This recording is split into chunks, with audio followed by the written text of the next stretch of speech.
touch all your seatbelts, touch all your connections, touch your Hans. Just make sure you get everything like you want it.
Favor, touch all your seatbelts, touch all your connections, touch your Hans. Just make sure you get everything like you want it.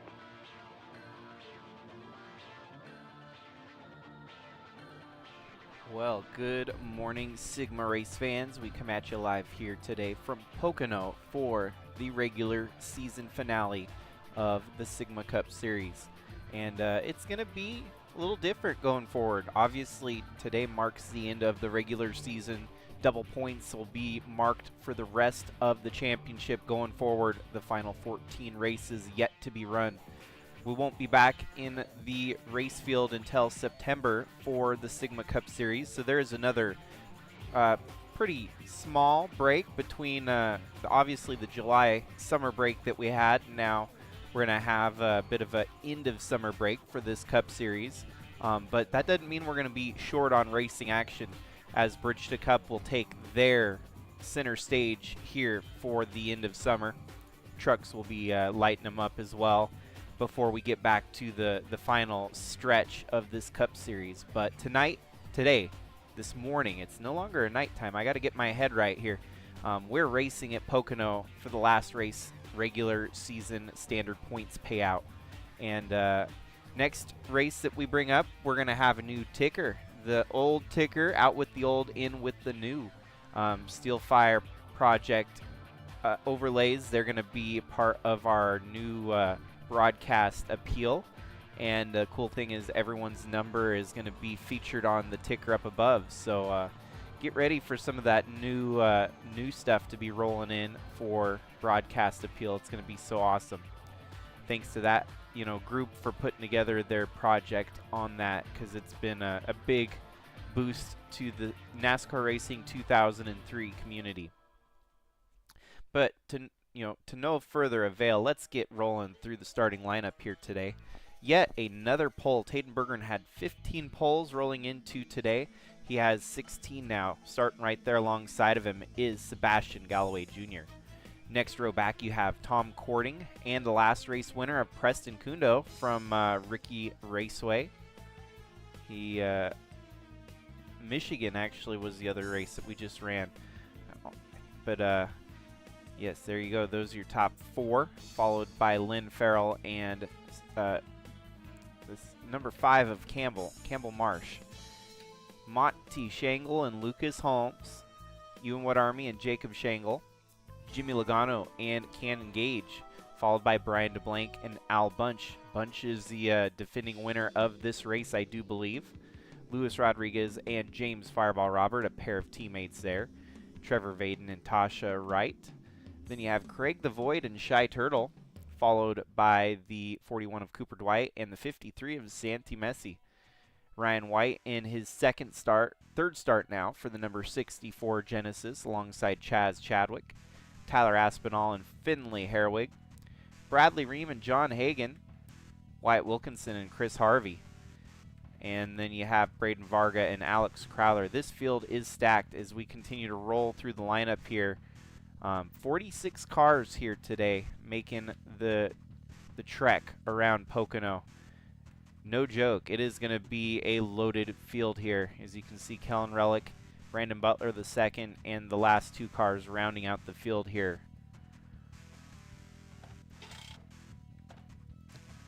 200 laps. Gentlemen, start your engine! A lot on the line. Obviously, the last race of regular points, and we will see how it sets them up for the championship push at the end of the year. 200 laps is going to be a lengthy one here from Pocono. Each lap roughly runs around 55 seconds in length. So if you do the math there, roughly about 200 minutes of racing here today. That's why we call this the final cut. The last race, the last lengthy endurance race to really break through the gate and put yourself in championship contention.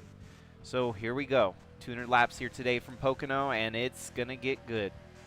A lot of strategy, a lot of fuel consumption, a lot of fuel saving, a lot of tire saving. It really is going to be a battle of wits and determination here today from Pocono. Kind of interesting how we will go from the tricky triangle of Pocono to Daytona, then followed up with the other triangle of Tri-City Raceway, freshly built for NASCAR Racing 2003, built by yours truly, covering the race here today. I'm excited to host the first ever offline race at Tri-City Raceway with our Sigma Cup Series. Only 30 car field is allowed, as there's only room enough for 30 stalls.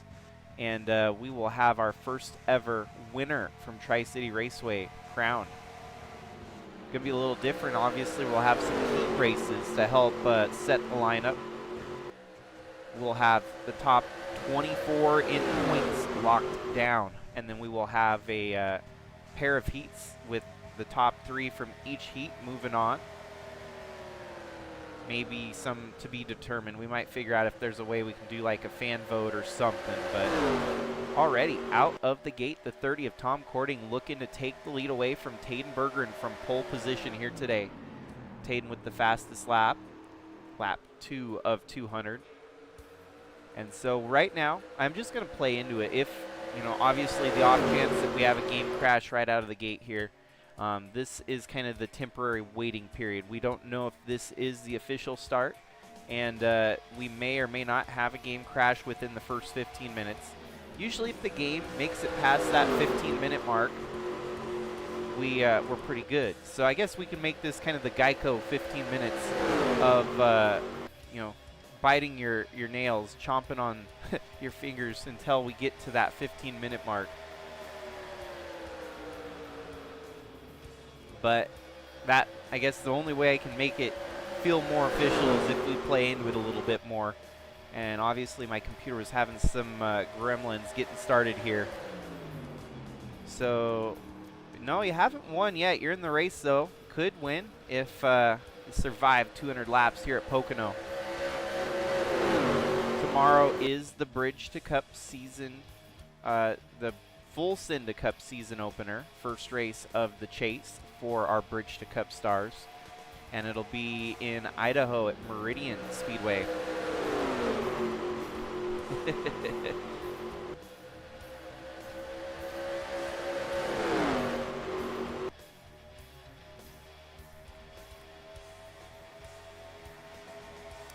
If this was high stakes anxiety, then tomorrow will be even out the roof anxiety for those drivers trying to get it figured out for the title.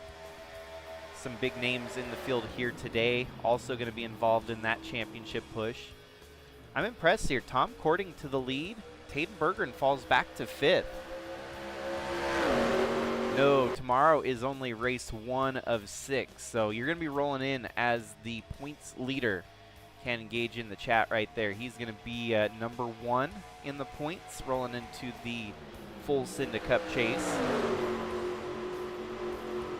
And so the championship is still 5 races away for the title. Almost made it to the 10-minute mark here. Top 5, as you can see, it looks like You and What Army made it through the LCQ to make the main event here.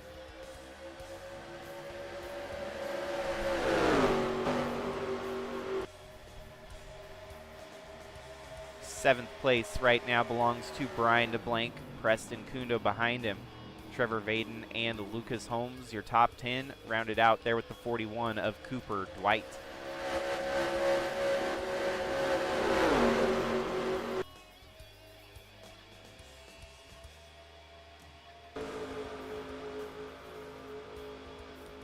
Already up into the top 20, Finley Herwig from nearly tail end of the field, charging, making a big move up into 17th right now, right behind Cannon Gage in the number 8. You know, one would think that this track would suit Finley Herwig pretty well because it almost plays out like a road course race each time we come here. So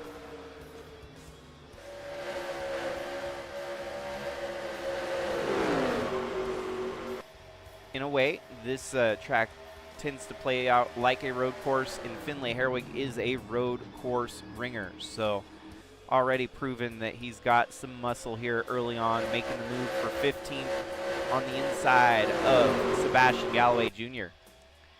All in the meanwhile, Tom Cording up front leading this race. Lynn Farrell in 3rd, You and What Army in 4th, and Taden Bergeron about to lose 5th here to Brian DeBlanc. Brian DeBlanc with the fastest lap.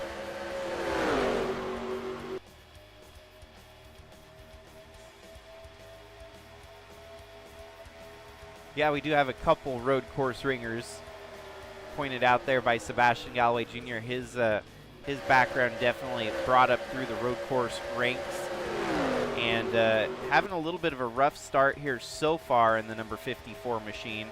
Started front row, and I think they're going to have to do some tinkering on the car during pit stops here today to make that thing right, as he's fallen from 2nd all the way back to 16th.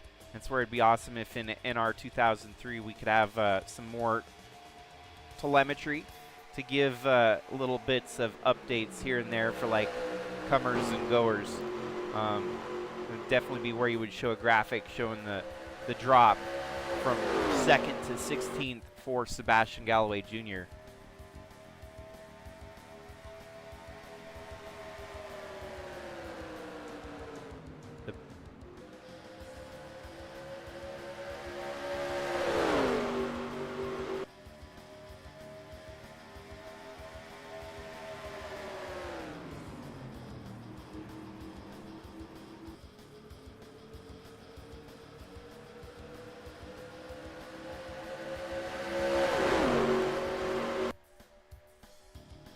Well, what we can do here is we've got kind of a lull in the racing. It's single file from 1st all the way back to about 30th.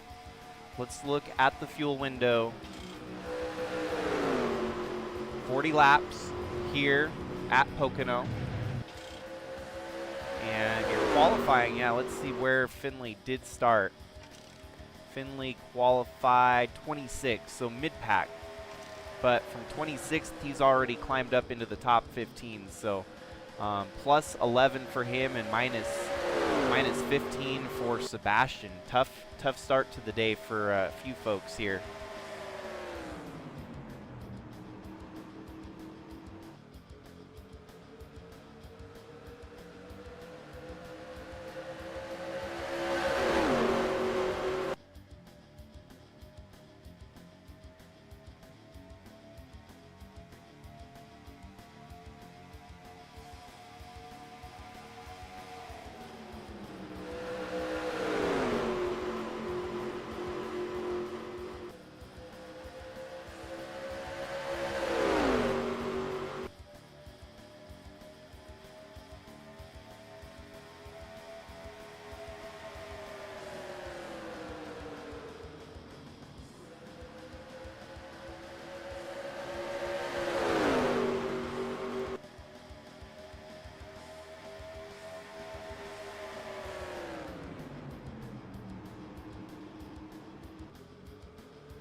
racing to the first fifth of the race here today. Lap 40 will likely be right at the point where they're making that scheduled pit stop.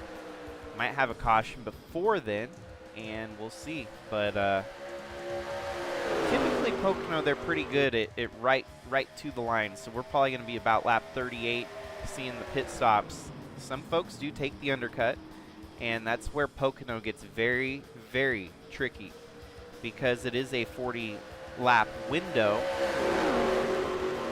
It's a true 5-stop race if they were to stretch it all the way to lap 40, which is near impossible.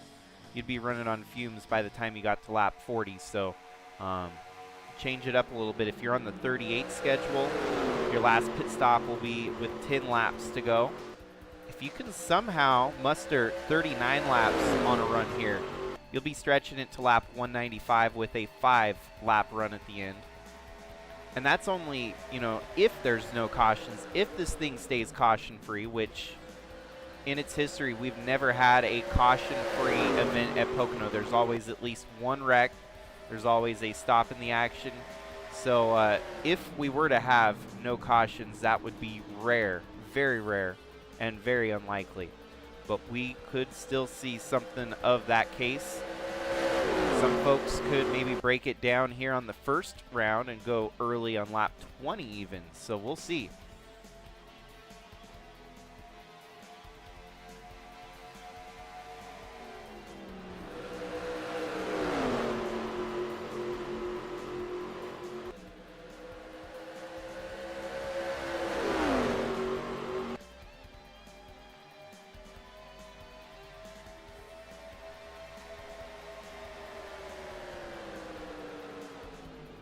Does that only work if Sean Ard's actually in the broadcast? If he's in here, have him get in the broadcast and say touch, and then all of a sudden it'll probably happen. But for the most part, we're single file. First, second, on, back. There's a little bit of action here for position. Wow, Trevor Vaden making a move on Jacob Schengle for the top 10 here. 9th and 8th place battle. 3 wide maybe even, as U1 Army's looking for second. There was an engine failure for the 22 of Trevor Vaden. He's all the way at the back now. Still 46 cars all running right at the moment.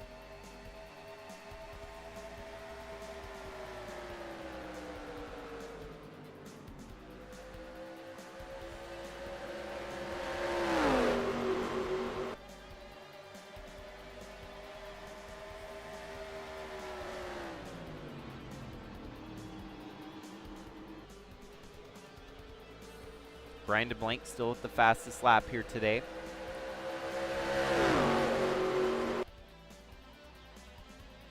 So time for some fun facts. Thanks to our Sigma metrics here, we've got data from this race over the near decade plus, 2 decades that we've hosted a race here at Pocono. We've been at Pocono every year since 2011 up to 2025. Few years we ran 2 races each. 2012 through 2017 there was 2 races a year here at Pocono. We since have changed only visiting a track once a year, usually in 2018, but that rule has gotten kind of muddied again as we continue to return to Daytona and Bristol twice each year now for the last couple years. But I'll interrupt to that as we have a new leader. Number 1 of U1 Army goes by Tom Cording to take over the top spot. Monty Schengle follows suit right behind as Lynn Farrell looks to make a move as well. New leader, the 1 of U1 Army, had a couple leaders already here at Pocono. Pole sitter Taden Bergeron led for a couple laps before getting passed over by Tom Cording. Cording stuck on the high side though. He's going to drop backwards like a rock. Taden Bergeron trying to make up a spot that he's lost. He's back to 5th, maybe gets up to 4th here on the inside. Gets his revenge against the 30 who stole the lead from him earlier. 30 still dropping. Can't get on that inside line if there's no opening. 43 is going to get by, and the 85 looking to do the same. But in the meanwhile, your top 3 has changed Monty Shangle up to second, Lynn Farrell in third, and Ewan Watermeet leading this race. Also looking a little bit further back here, let's see. 7th is Preston Kundo. Trevor Vaden still on the march here, up to 8th. Jacob falls back to 9th. Lucas Holmes in 10th. Jimmy Logano, Craig the Void, Luis Rodriguez, Cooper Dwight, and now Sebastian Galloway Jr. bouncing back, gets up to 15th, right ahead of Finley Herwig. We've made it to the 20-minute mark, so hopefully we don't have to be restarting this race here today.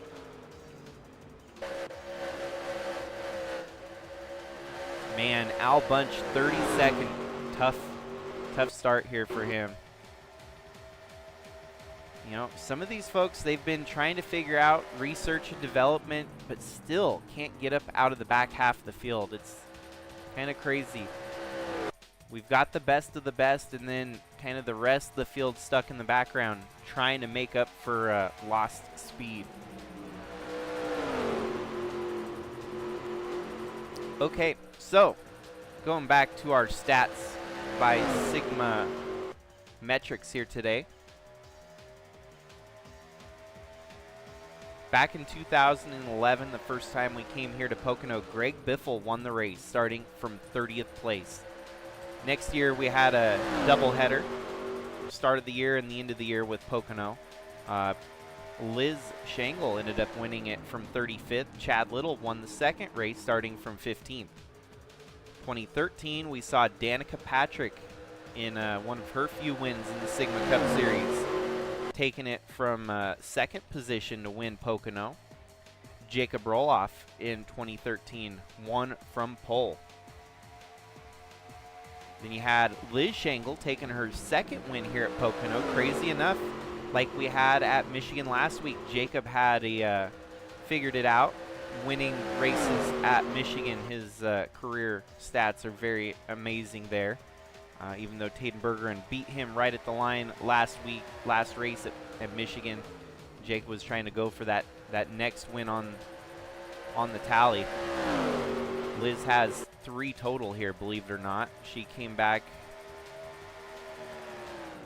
Actually, no, she only has 2 wins here. Liz had 2 wins, 2012 and 2014. Chad Reed, Jim Gokachia, Paul Wilkins won it in 2015. So then we had another kind of cursed, I wouldn't say it's cursed, it's an honor, it's a blessing, but we had Kyle Busch win it in 2016. So this is a track that real-life racers that have unfortunately passed in the last year here. Greg Biffle and Kyle Busch won here at Pocono in the Sigma Cup Series.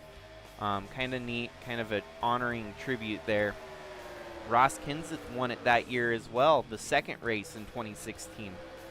Then we had a UFC fighter, Misha Tate, racing in 2017. She won the first one. Kyle Larson won the second one in 2017.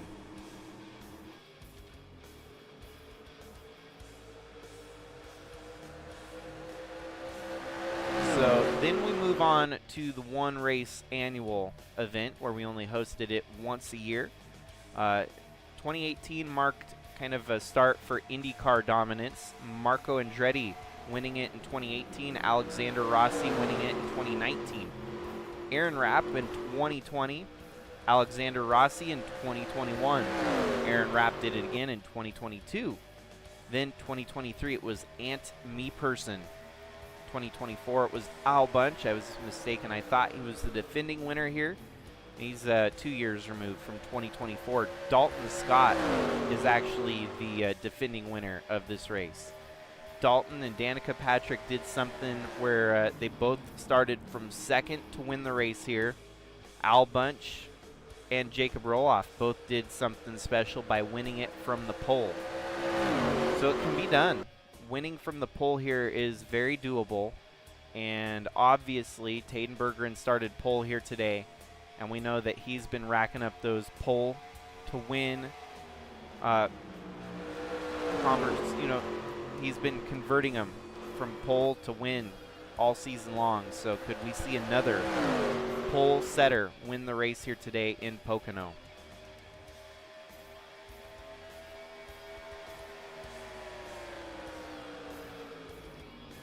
Well, we're about halfway through a fuel run here. Lap 22 out of 200. 400 miles the distance here from Pocono, the 2-mile tri-oval. Always a fun track to go to.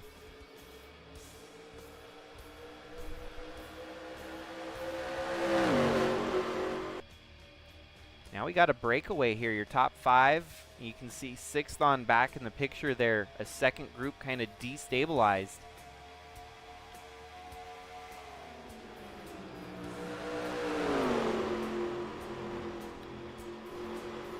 Pocono does not fall under the plate superspeedway rule set. We will not throw a comp caution for pit stops here. Strategies are very key to Pocono, so we might go caution free all night, all day, who knows, but there's going to have to be a cause for caution, whether it's a wreck on track or oil down, and usually Pocono's very far and few between on the cautions. Suspension failure from the 42, and they're still out there running even with the suspension failure. Brandon Butler, the second, running 32nd, had a suspension failure at one point in the race here, and he's still out there chugging. Top 15 heating up a little bit here as Finlay Herwig moves into 14th. Sebastian Galloway Jr. in 13th. Ahead of that, you have Luis Rodriguez, Preston Kundo, and Craig the Void. This is usually where wrecks and drama start to unfold, when you see them getting the tire degradation and they start getting side by side. Battles start happening. Definitely the effects of a long green flag run is being noted here. And once they get side by side and start making passes for position, it's when the door opens for mistakes.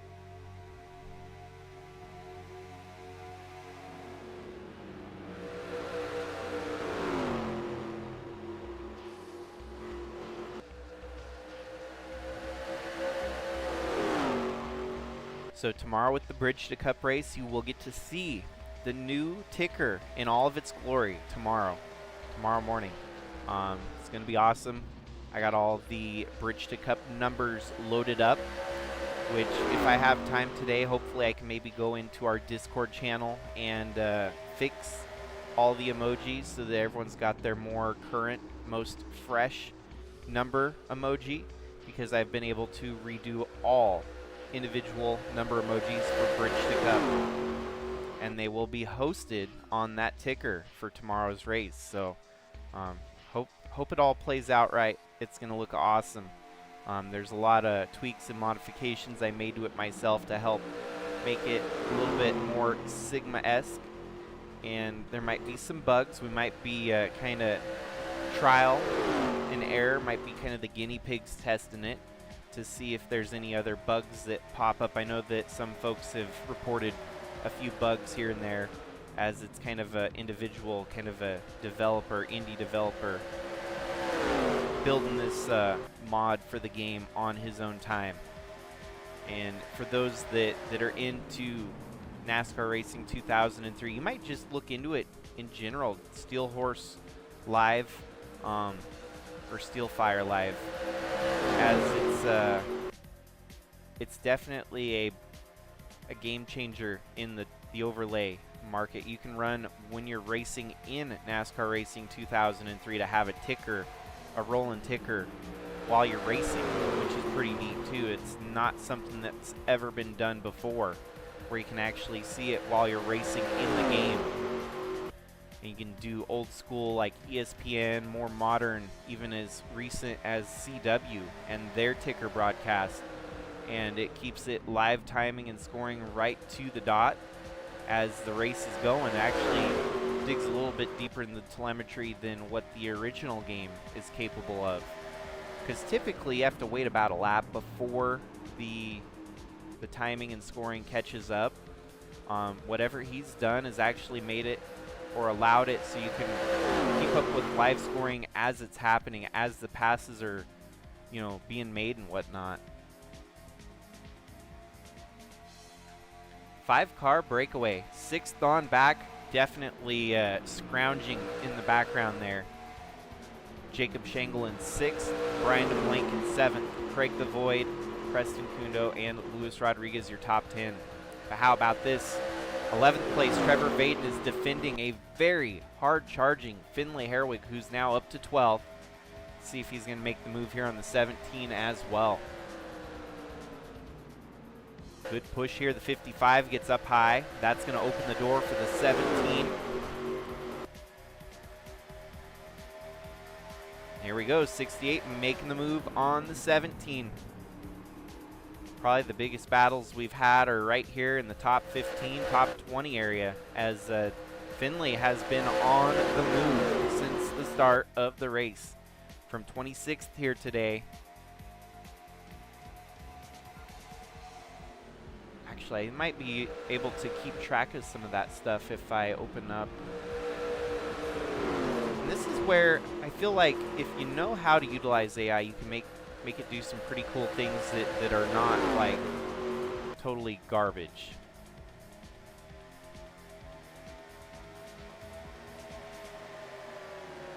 This is what I'm gonna do. I'm gonna look for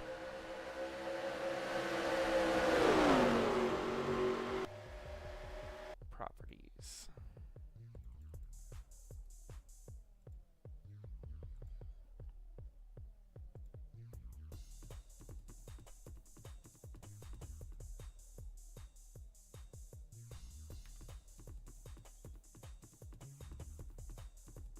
There we go. I've got the qualifying results on my left screen here, so I can keep up to track with fun details such as this. And if I were able to send that link to an AI bot, I could maybe even have it do me some in-race analysis as we're going. That's something I have to look into further, and I don't know how willing and able I would be to doing such things, but the tools are there. So the one of you in What Army leading this race right now, he actually qualified 19th here today. So he's charged 18 spots to the good. That is pretty damn impressive. From 19th to the race lead, we're seeing a lot of movement here at Pocono. Doesn't matter where you qualify, but sometimes track position is pretty huge.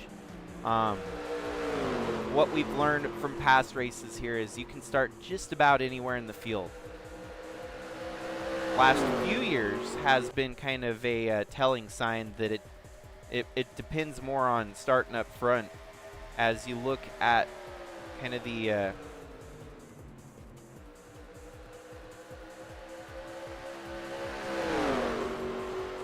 yeah, so right here, the original era, the first decade of racing here at Pocono, average winner start position was about 15th. 2018 to 2021, average winner start position was 13th. And then within the last 4 years here at Pocono, the average winner started from within the top 6. So last 4 races here, last 4 winners started 12th, 8th, 1st, and 2nd. So if recent trends are any indicator, usually starting up front is very key, very huge. The last one to win from 12th, that was 2022, and that happened to have been Aaron Rapp, which is a driver in the past, kind of the past seasons, since our switch over to the community-driven 2023 era, where we went full-on YouTube Discord era. So even if you just measure in the last 3 years, kind of the current evolution of Sigma Cup, 2023 to 2024 and 2025, you're looking at about roughly an average start position of about top 4, top 5. but you know what, Army could be kind of the odd one here to try and stump those odds that have been building up in the last couple years. That's what's fun about stats, is you never know what's going to happen. Something is going to come out that totally changes the game. And that's why we run a race, you know, it always changes. There's never going to be a consistent. That's the variable, is the race cars and the drivers always making changes, always, you know, hitting slumps or hitting hot streaks. You never know who is on top of their game each and every week until the race is all said and done. Caution number 1 here at lap 33. Perfect time, as this will kind of help establish that early strategy call. Looks like we had an engine failure from the 39 of Wyatt Wilkinson.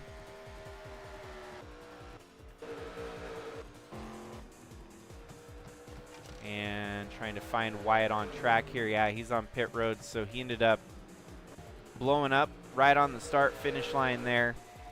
Pulls it to the apron, did the best thing he could, getting out of the racing line, pulls it off the side of the track.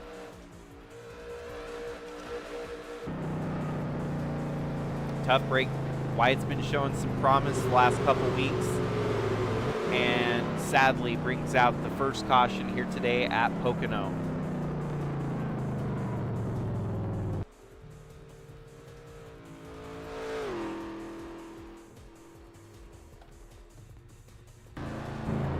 Well, I can actually back that up. Fun fact is, who else has finished the win the race here in what positions? 26th, it's happened. Ross Kinseth won it from 26th back in 2016. We've had first, second, third. We've had fourth, fifth. No one's ever won it from 6th. We have had someone win it from 8th. No one's really won it from 9th, 10th, or 11th. 12th has happened twice, Aaron Rapp and Marco Andretti. 13th happened with Liz Shangle. And 15th with Chad Little. Very few people have come from very deep in the field. Liz was the only one to do it from the furthest back of 35th. So pit stops underway here at Pocono.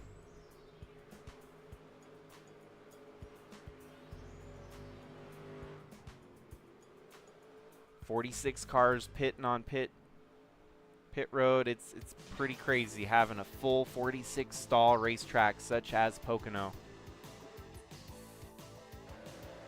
Looks like Tatenberger and Pulsetter is going to come back out with the race lead here over Monty Shangle, Tom Cording, Ewan Wood Army, and Lynn Farrell. Up into 6th now is Craig the Void. Finlay Herwig jumps up to 7th. 8th place, Jimmy Logano. 9th place, Jacob Shangle. And 10th place, Shy Turtle. Brian DeBlanc in 11th. Luis Rodriguez in 12th. Preston Kundo 13th. Lucas Holmes 14th, and your top 15 rounded out with Sebastian Galloway Jr.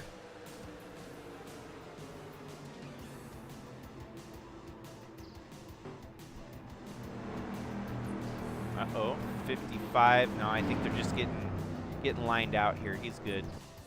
Single file now as they get sorted for the restart here today. The 8 of Cannon Gage stays out. That's got to be a mistake.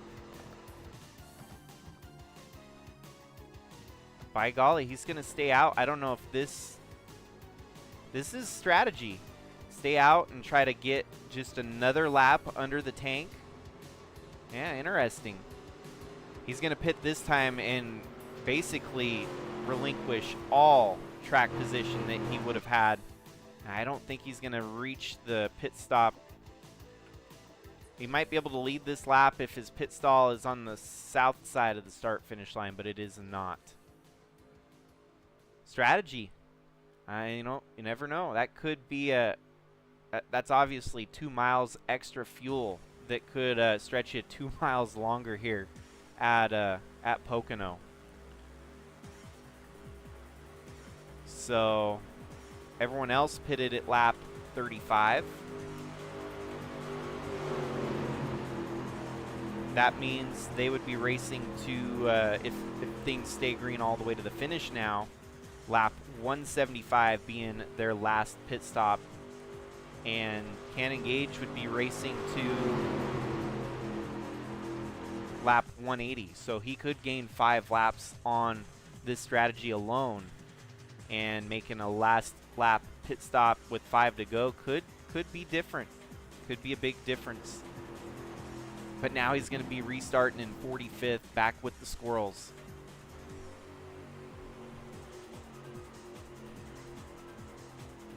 Gotta love Pocono. Gotta love the strategies that unfold naturally. They're not forced. They're not manipulated. It's all good. You know, it's exciting. So we can confirm now that 39 of Wyatt Wilkinson had a piston failure and will be credited with 46th here today.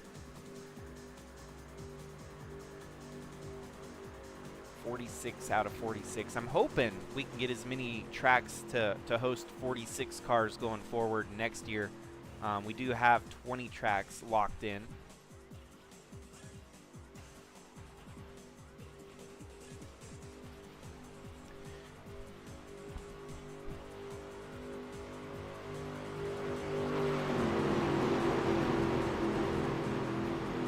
Farrell in the 69 had qualified here today, deep in the pack as well. 69 came from 22nd.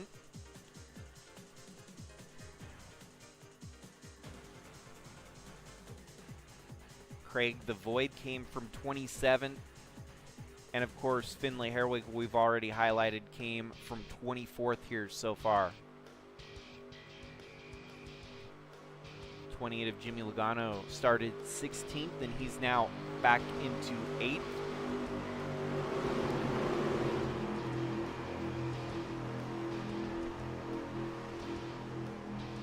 Brandon Butler, the second, starting in 42nd here today. The 42 car starting 42nd. He's no stranger to starting deep in the field and find his way up front to win somehow. So do not count him out. He could still be a threat somewhere towards the end of the day.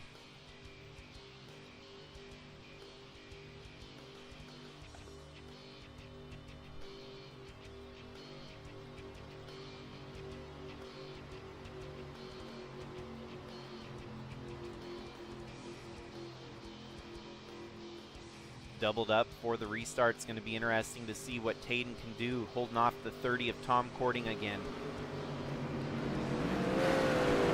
Tom is going to go to the high side, which is often the advantage line to take.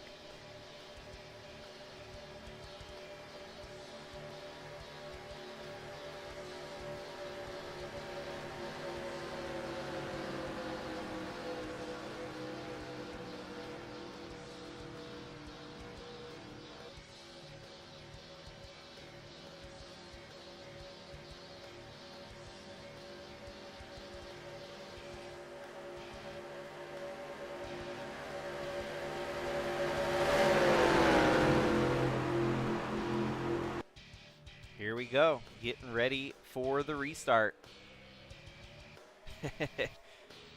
That sounds a lot like Kevin Harvick back in the day, yelling at his pit crew. I think he even fired his pit crew once on the radio, yelling at them that they don't know how to change tires, fill up a tank, whatever. Different expletives to really drive home that they did not do a good job servicing his race car. It's kind of crazy. You don't see as much of those blow-ups anymore. NASCAR is pretty relaxed with the drivers, not trying to get out of line. They're actually more strict. I feel like a lot tighter regulations and guidelines for sponsors and whatnot to keep the drivers from having those blow-ups, those meltdowns. Yeah, but back in the day, Happy Harvick was often a kind of an oxymoron to call it that, because he was never really happy. He was always pretty mad. And I think that's why he got the nickname Happy, is because he was always pretty fired up. Hence the reason little fireball, little smiley fireball was always his pit board.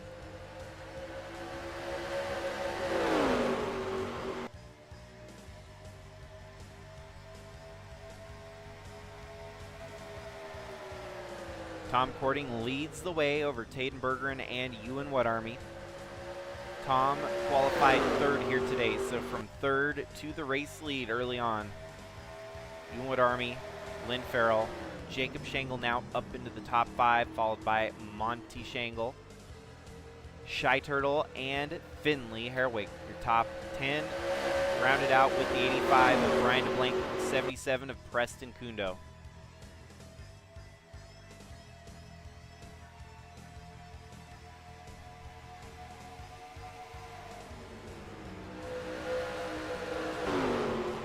Probably the only track where we can have 45 cars running all the way to lap 45. That's actually pretty neat.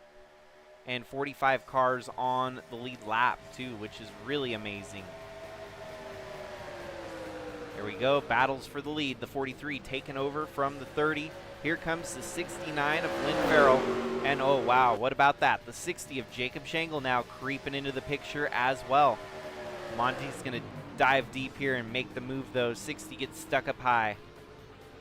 33 of Shy Turtle on the move. The 68 of Finley could have an open up here. But it's a new race leader. Back to the lead once again. Taden Berger in pole position, and he's leading this race once again. Deep in the field, I see some movement. I see the 54 of Sebastian Galloway Jr. trying to make some moves here. How about the 42 of Brandon Butler, the second, up to 21st, halfway through the field from 42nd to 21st. Big, big catapult for the 42 team.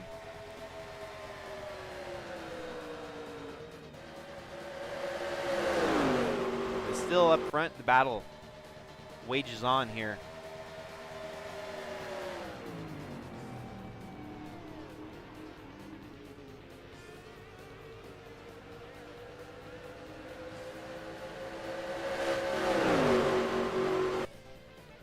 Pretty exciting so far. We've been treated to some excellent Pocono action already. Gotta love Pocono. The draft is huge. The strategy is even bigger. And the battles up front are worth every penny of admission here at Pocono. This is my favorite Pocono track I found back in 2009. The Pocono revamped 2009 track with some of the best AI racing I've ever seen in any NASCAR game. Here goes Finley. He made a dive on the inside of the number 1 there. Wood Army, he made contact with him as well on the tunnel turn, number 2 there. And now up to 4th. Ewan Wood Army falls back to 5th.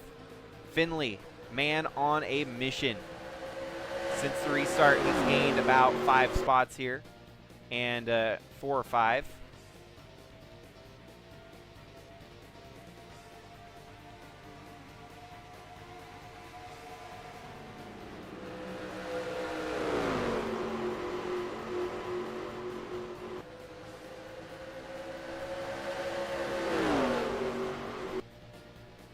As we're closing in on the quarter mark of the race, lap 50 will be 1/4 of the way through the Pocono.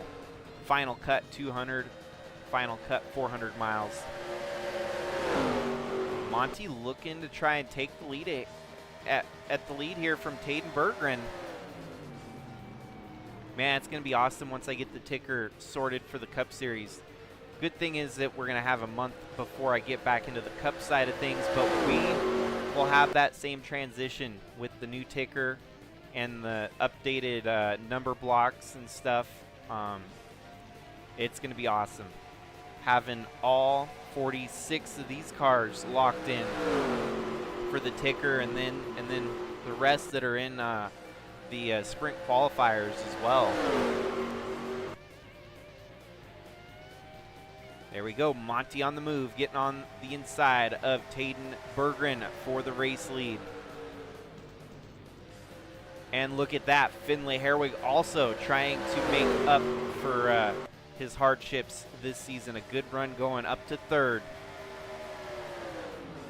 Good race all around for a lot of folks here. Your road course ringers starting to show their presence up at the front. 85 of Brian DeBlanc, also a solid road course racer, and he's right there in the top 5, followed with Finley Herwig now into second.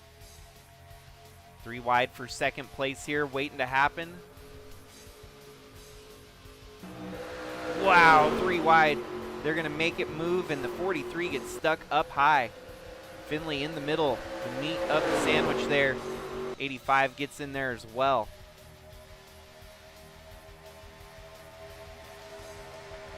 Wow, a lot of action here. 68 and 69 trail behind your race leader in the 16.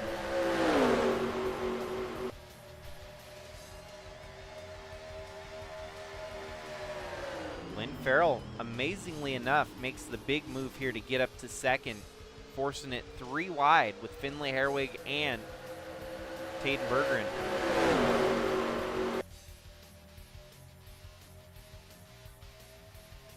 And then Monty kind of building his gap here at the moment. Finley settles back in, not quite. The 85 is right there, pouncing on 3rd place.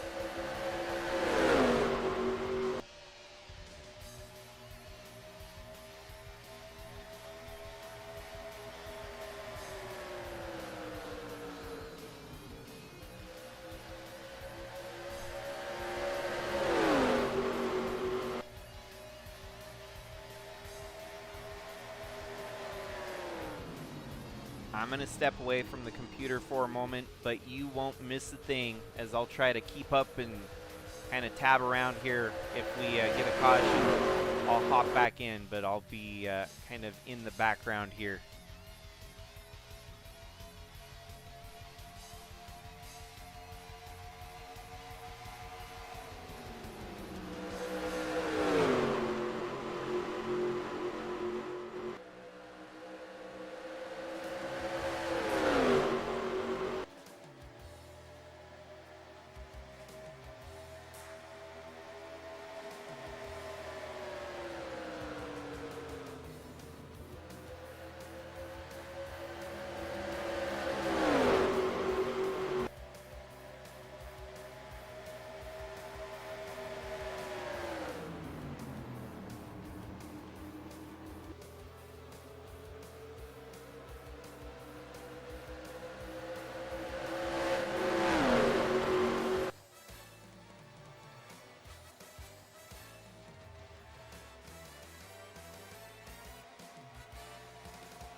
Oh, I promise, no Dairy Queen gate. I'll be at home. I ain't going nowhere. I'll just be busy at the moment, so.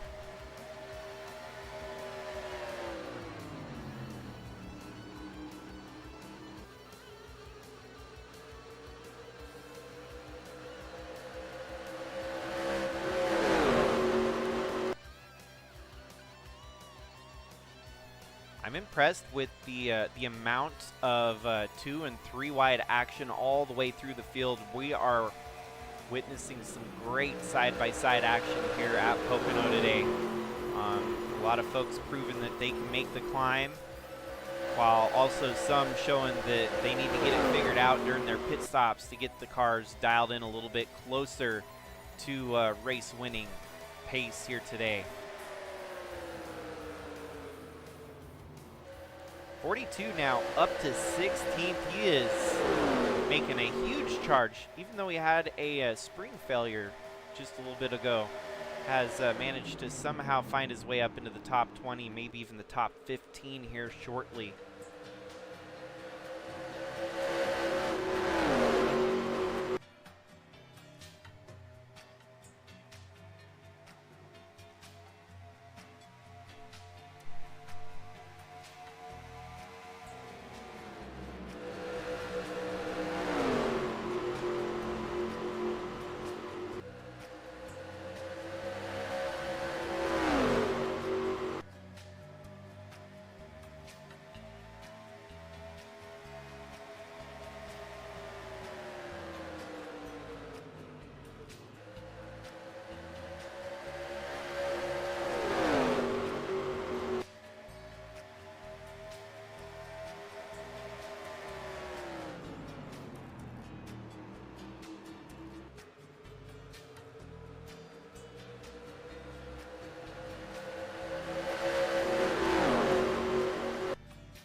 Well, we are under caution once again here as second caution comes out here today.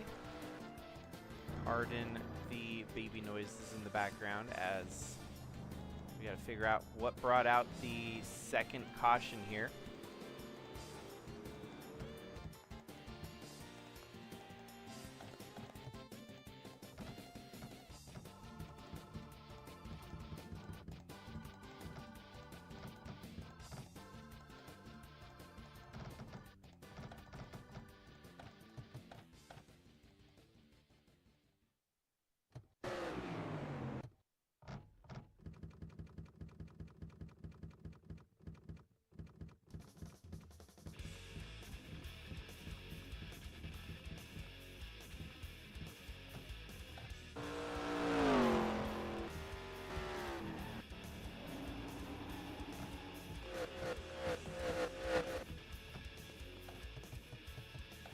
Well, there you have it. Second caution involves the number 12 of Carson Bowers, the number 3 of Ralph Oberstadt. Gets turned there, spins out right across the number 12 in turn 3, and that brings out our second caution here today. I don't know why my headset's not working right, so I don't know if the sound's coming through on your guys' end or not, but looks like we're getting right through the pit stops, and we'll be back rolling shortly.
doubled up for the restart. We'll get back rolling here. Lap 69.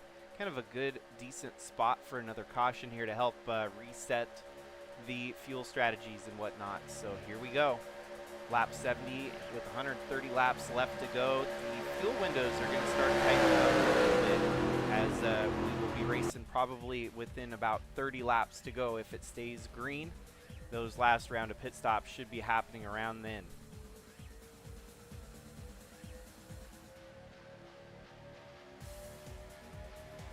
33 gets a hard charge on the outside. Monty has to settle into second. Finley Herwig with a good push gets that 33 of Shy Turtle to the top spot here.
Oh crap.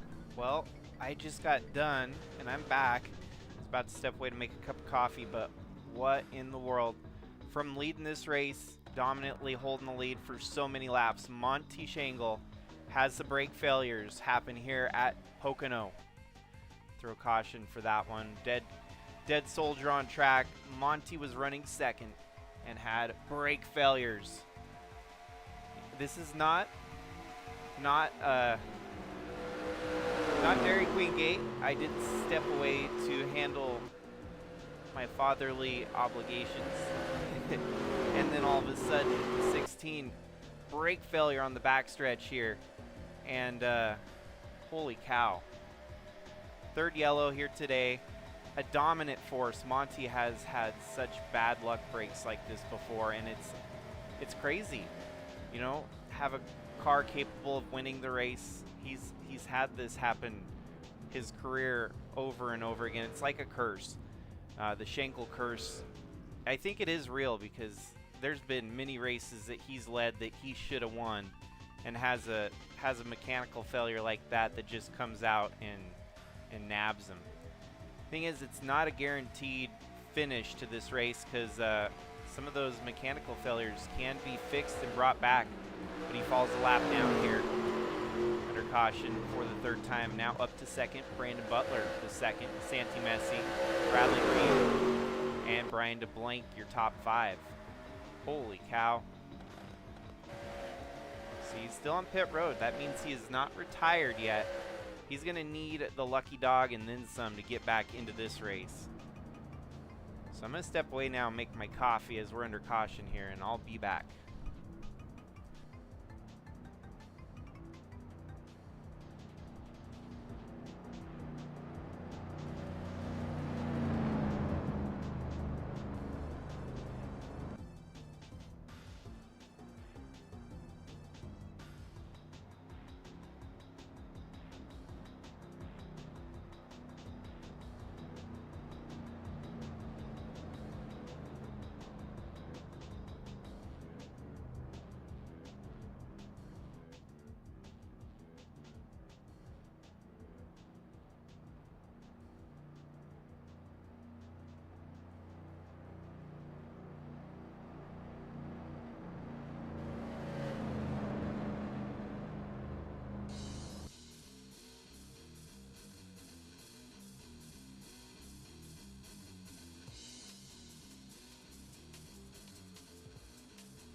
Well, holy cow, the 16 gets back out there, gets the brakes fixed. A quick fix on the 16 machine gets him back on track, one lap down. One caution, one lucky dog. He'll be back in the lead group. Wow, Jacob goes from up in the top half of the field to 34th on his pit stop. Finley Herwig falls all the way back as well.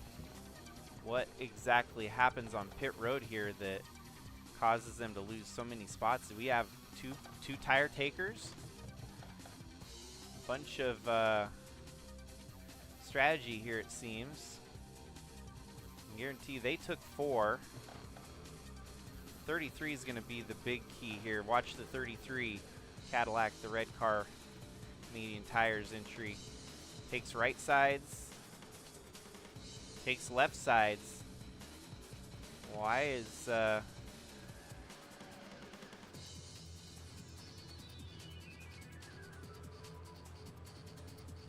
crazy? I don't know how lefts and rights, everyone took 4 tires. They just lost a crap ton of spots. Holy cow.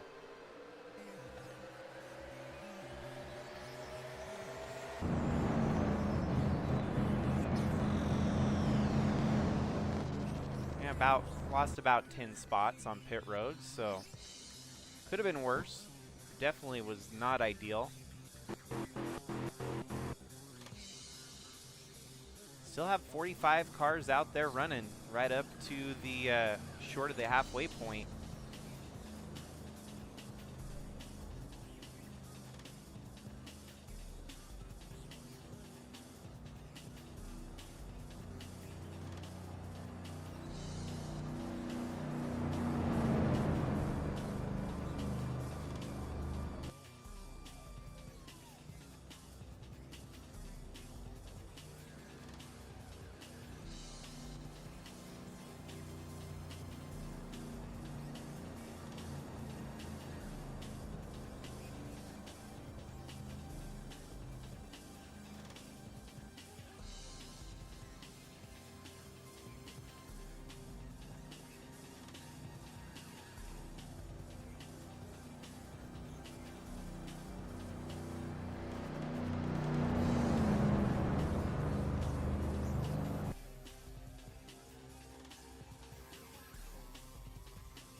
Oh shoot, I goofed up.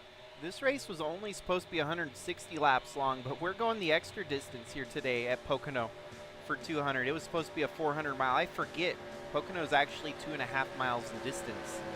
And we should have been running a 400 mile event, but instead we're running a full 500. So it is full send into the championship half here this year. You know, honestly, Monty is not out of this race, even though he had a brake failure there.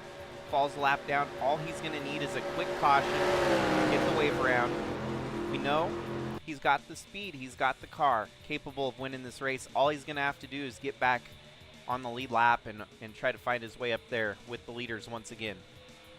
Here we are, rolling back into the restart. That is the 53 of Santi Messi on the high side, 33, Shy Turtle on the inside. For once, the inside line gets the advantage here and beats the 53 through turn 1. Big jump from the start, big change from what we expect usually on that outside line, making it work there.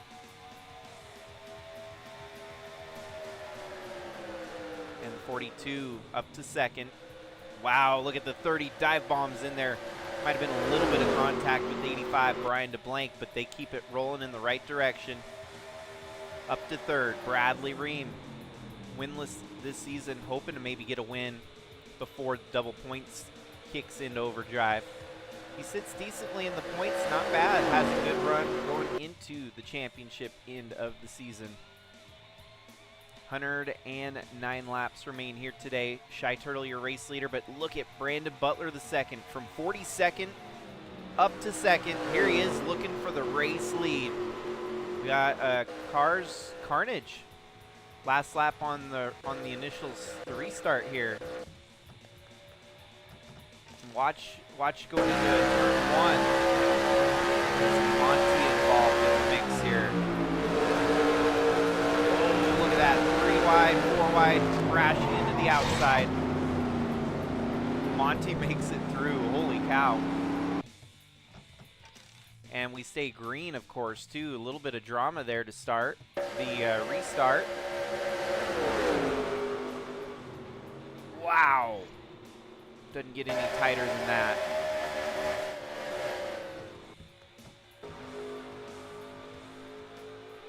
And that was Ralph Oberstadt in the 3. Forces him down 3 wide onto the apron. I think we need an in-car shot on the 16 of Monty as well.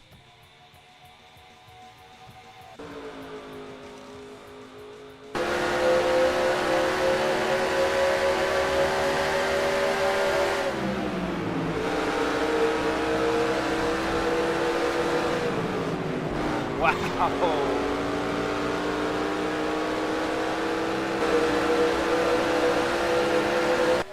He's back there with the squirrels now, that is for sure.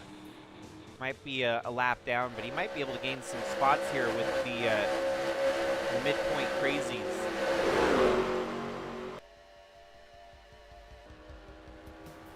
Kellen Relic in 43rd. And Tristan Reams in the 15 is pulled off onto pit road. He's going to go a lap down, servicing his car. But new race leader, Brandon Butler the second.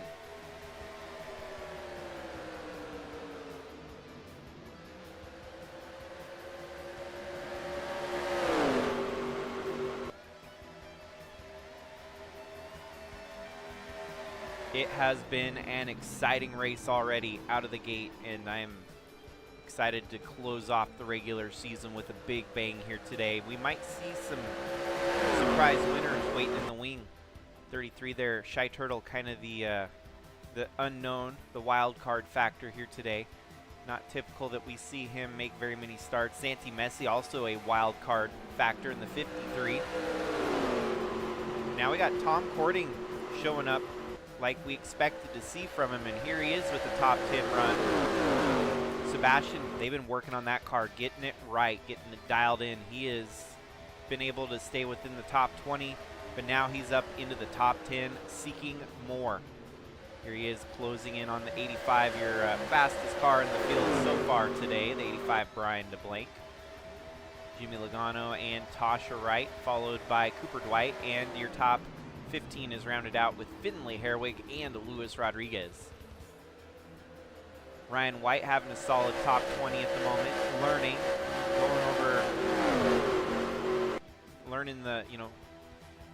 learning the racing in the Cup Series here.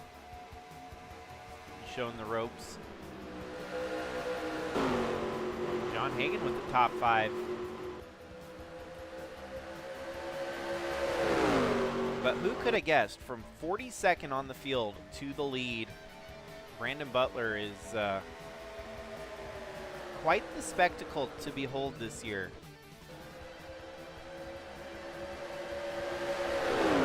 He has been one for excitement this year in that 42 machine, coming from the back all the time.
second here on Shy Turtle.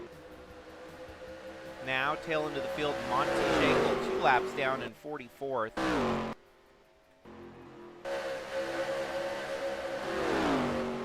But he is trying to climb, trying to make up as many spots as he can under green flag and hopefully get a caution or two to help him get back on the lead lap. Just as long as he is not part of the caution.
This time by, it'll be the halfway point in today's race from Pocono. The final cut, 500.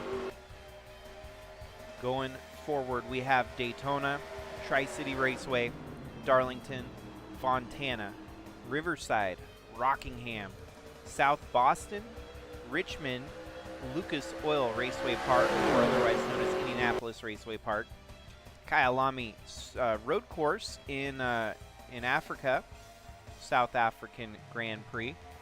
And then you have Texas World for the Music Fest Grand Prix coming up later in October. Homestead and Indianapolis with Tri-City Raceway right before that. Again, the second Tri-City Raceway TCR double down at the second to last race there. Looking 3 wide for second place. Taden settles in behind the 53, but making an aggressive move there right behind him. His teammate leads the way right now, the 42 of Brandon Butler, the second. We see another 42-43 double down at the end of the night here in Pocono. Halfway now, 100 in, 100 to go. 99 to go as they cross the line here. And this will be a good opportunity to save at the midpoint.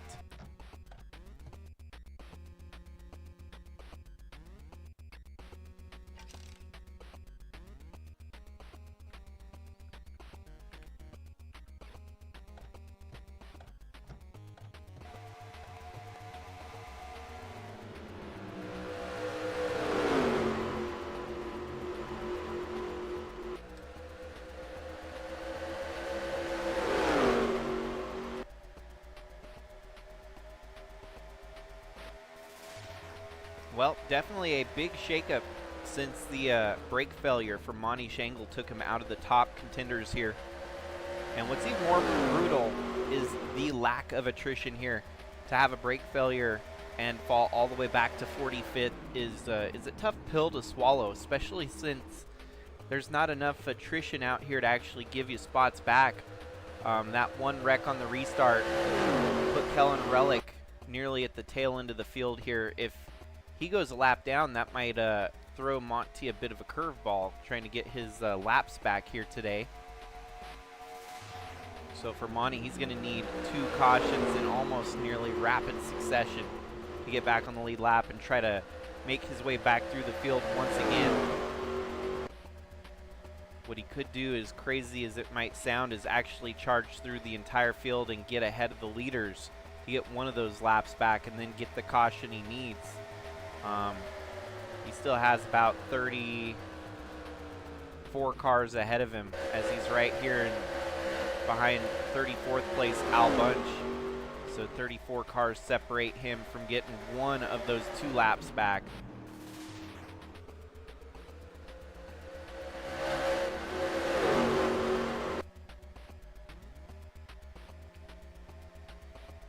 They're bundling up at the front here. Brandon Butler, Santi Messi, and Tadenberger in 1, 2, 3.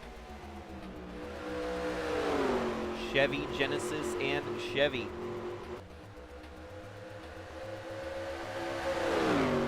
Seems like the restarts we get the most shakeup, and then once we get into a long green flag run, then you really see the drivers that have the faster cars start to move back to the front. And I say that, I'm talking about drivers like Finley Herwig, who may had a bad pit stop, but he's definitely got a long run setup for this 68 machine. It seems to run pretty smoothly the longer the green flag run goes. And he starts picking them up, putting them down one by one, back into 11th here.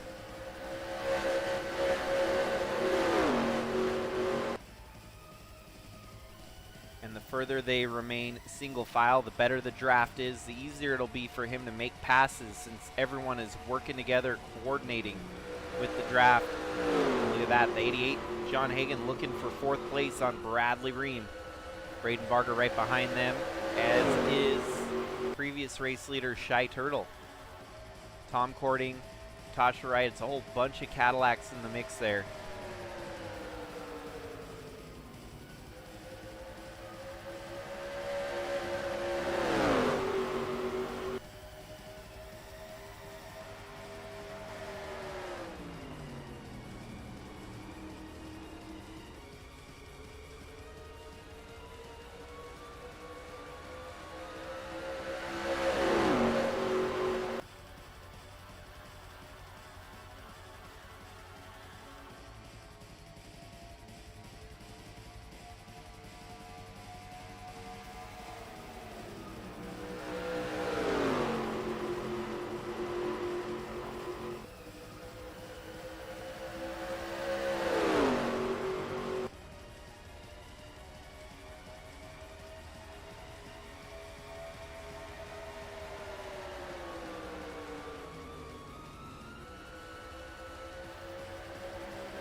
Executive call here.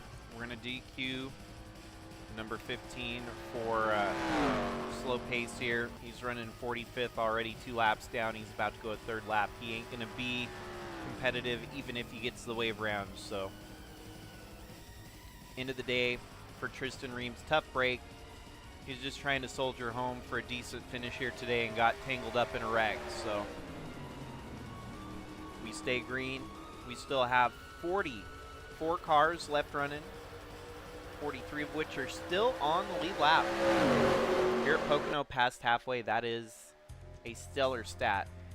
That's a product right there. That is truly, you know, prime racing when you have a field of 43 drivers that can all stay on the lead lap together and still fight for lead lap positions. That's pretty amazing.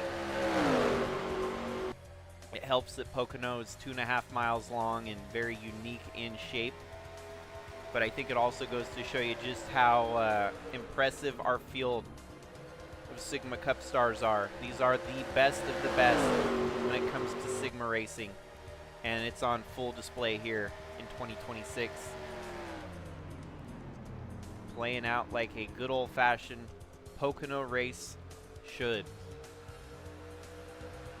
I think I need to upgrade my walls here at Pocono to where it says what turn for. I love how the current setup of Pocono is they're asking the question like, where's turn 4 at? And it's like, there is no turn 4. It's Pocono. It's a tri-oval.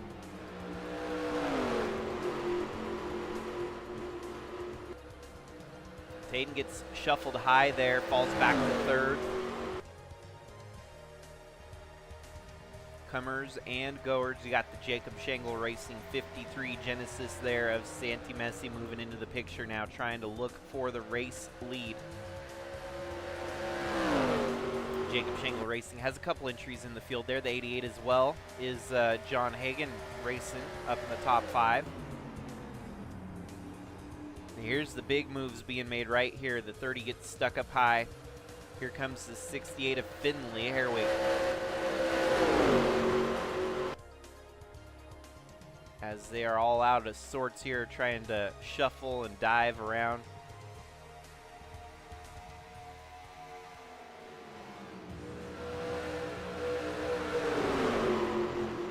With 91 laps left to go here today.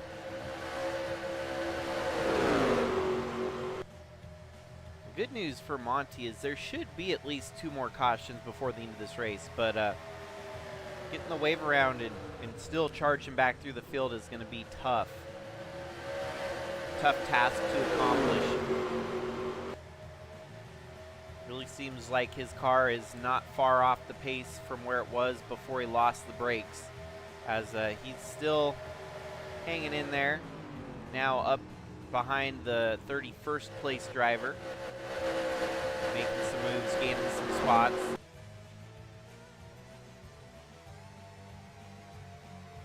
But still desperately hoping for a caution to get things stacked back up.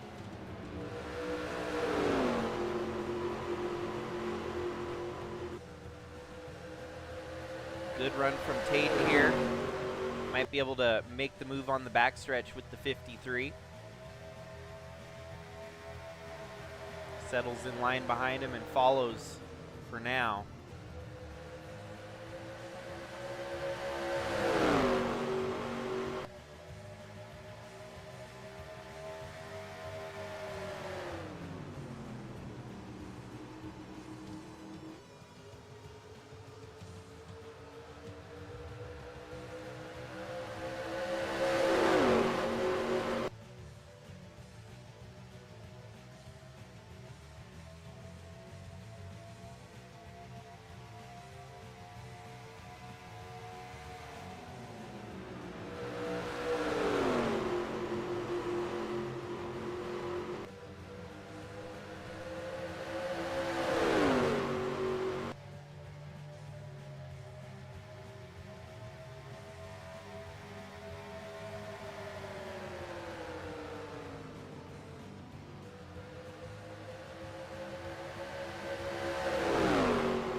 Well, with 88 laps left to go here, it is Burnt Money Racing 1-2 once again.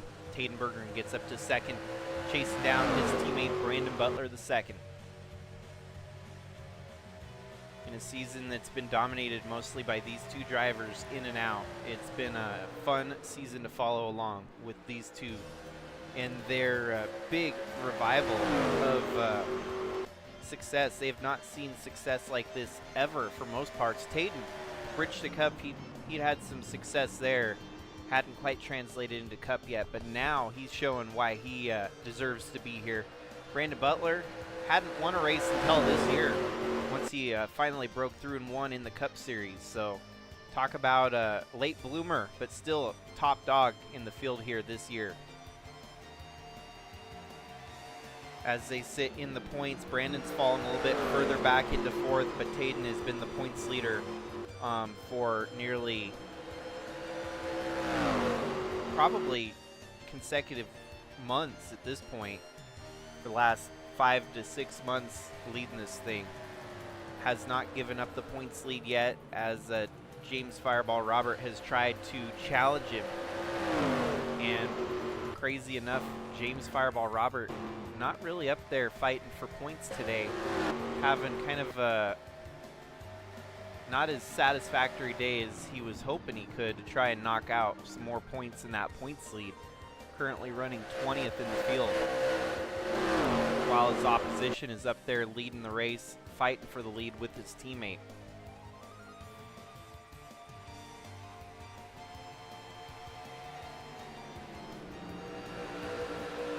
Three wide for 5th place. That's going to go to Tosh on the low side there.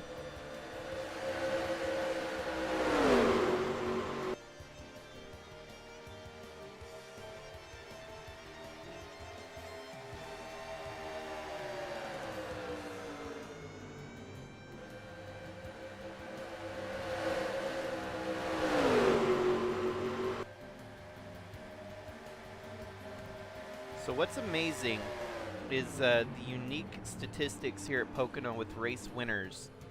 The last 3 drivers, the only 3 drivers to really double it, win back-to-back, or win more than one race at this event, did it all with 2 years removed, which is kind of an odd stat to think about when we're looking at the multi-race winners here. Liz Shangle did it in 2012 and 2014. Alexander Rossi did it in 2019 to 2021, while Aaron Rapp did it in 2020 to 2022. So if those trends are aligned, most people rolling into this race today would have figured Al Bunch was primed and ready to win his back-to-back in 2 years race, but not looking like he's got a car up there competing for a race win, because he's all the way in the back.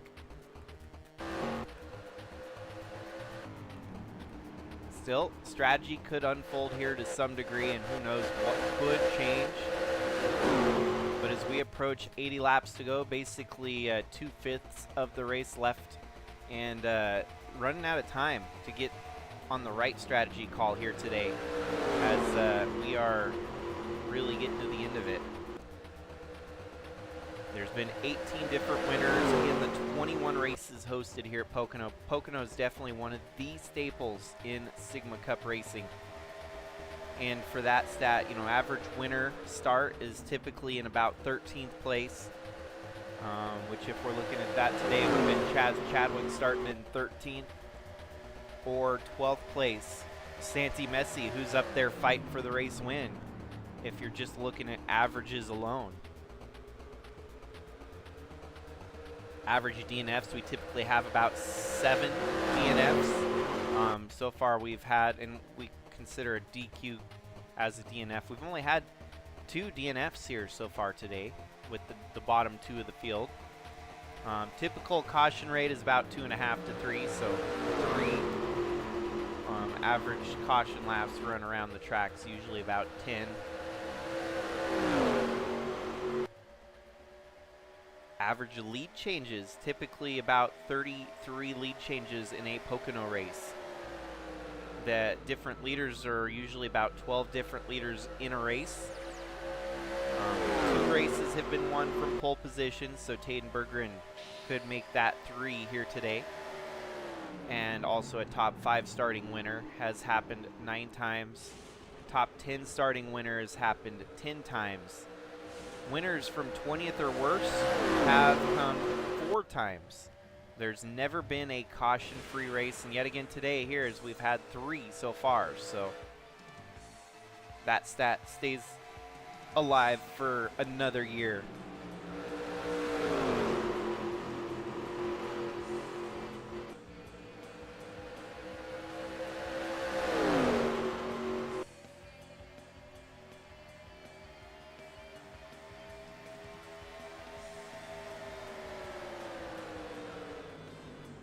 Pocono stands kind of on its own with all the other tracks in the conversation. This one we have strategy, we have fuel games, we have tire conservation. It just all factors into one great race.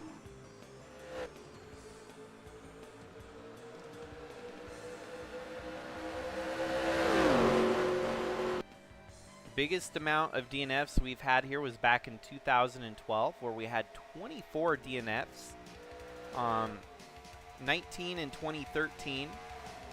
2011 we had 13 DNFs, and 2014 we had 13. But since then, races have been pretty clean, it seems. We did have a 0 DNF race in 2015, and a 1 DNF race on the other 2015 race. 1 DNF in 2013. And actually, 3 years ago, 2023, we had a race with 0 DNFs.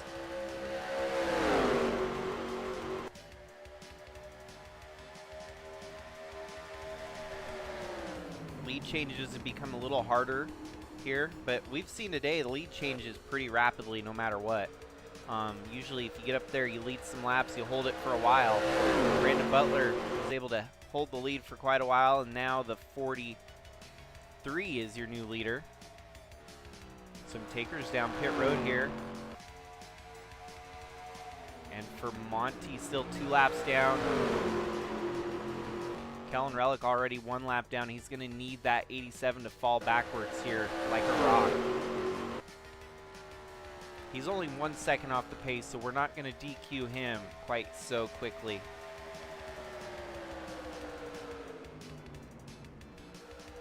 Monty has led 235 laps here and never won. And yet again today, up front leading more laps. So the all-time laps leader here at Pocono, Monty, and he does it by adding onto it some more. And it looks like we might be on green flag pit stop territory right here.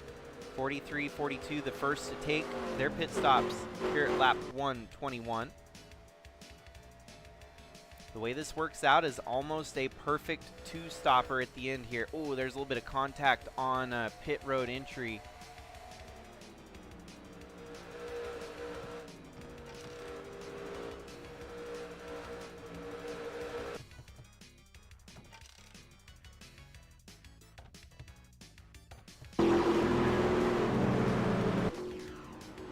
Ooh, Cannon Gage just ran into the 9 there.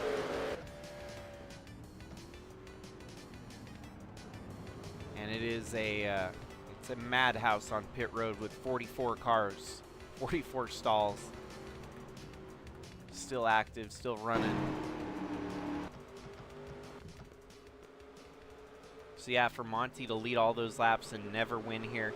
Al Bunch has collectively led 201 laps here at Pocono, and that was done in over 2 years. This year looking a little bit more human, not up there leading as many laps. Other names that are in the mix that could add on to their lead lap total include Kellen Relic, Tyler Shangle, Liz Shangle. A couple drivers that are still active that could climb the charts if they were to get up there and lead some laps here today. But for Monty, it looks like green flag pit stops for the first time here today, not getting that caution that he was hoping for, at least during this segment of the run.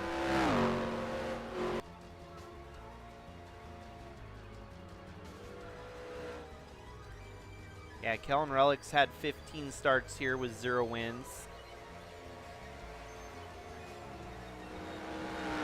Jacob Shangle has had 21 starts, has made each and every start at this race and has never won. Has led 105 laps, had 4 top 5s, 6 top 10s, and then Tyler Shangle also 21 starts, 0 wins, 160 laps led. Monty, Jacob, and Tyler have a combined 63 Pocono starts and 0 victories, while Liz Shangle has 2 wins. Something notable too to mention is Monty's average finish at this racetrack is a 14th.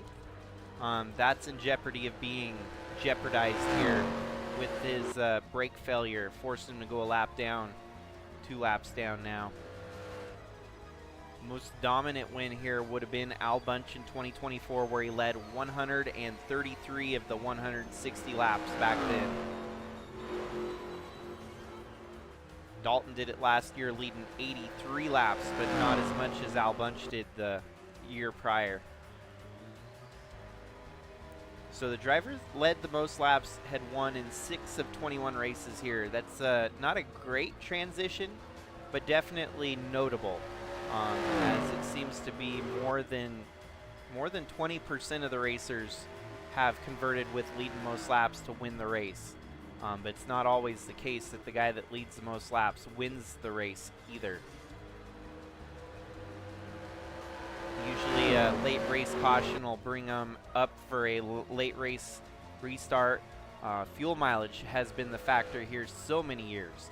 Typically drivers running out of gas within the closing laps has been a big story point here. So Pocono has a lot playing right on the line here today. And with that, let us look and see who your lap leaders currently have. Monty has led 34 laps here today.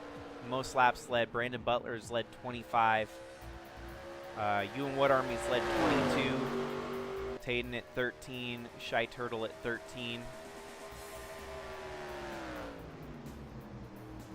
You can look here on the side ticker. Monty's not labeled there because he's outside the top 30, but I can see him on my side here that he's led 34 laps, 2 laps down, and trying to get back on the lead lap.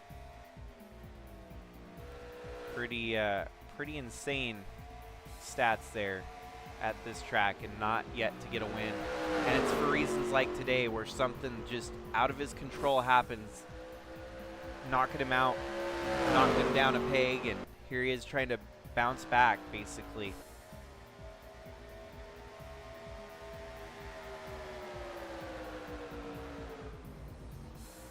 There we go. Bradley Ream going to the lead here. He has not yet led a lap here in today's race. 0 laps led. Something extremely wild here is Brandon Butler has had 8 pit stops here today.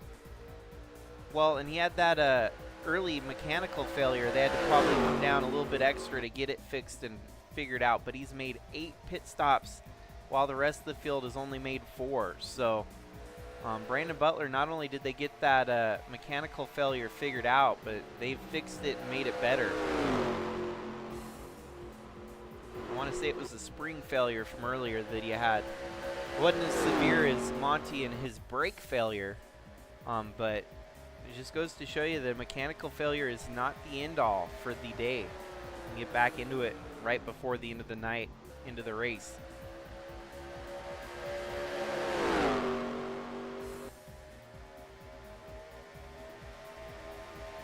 Well, this is the most destabilized the field has been in a while. We have quite the spread throughout the field now. As Sebastian, it looks like he's picking up the pieces and moving through the field, now up into the top 10. Right on the outside of that, you have Finley Herwig. Can engage up to 14th. His strategy call seems to have helped him make up some ground here today. Santi Messi went from fighting for the lead now to fight for a top 15 outside there.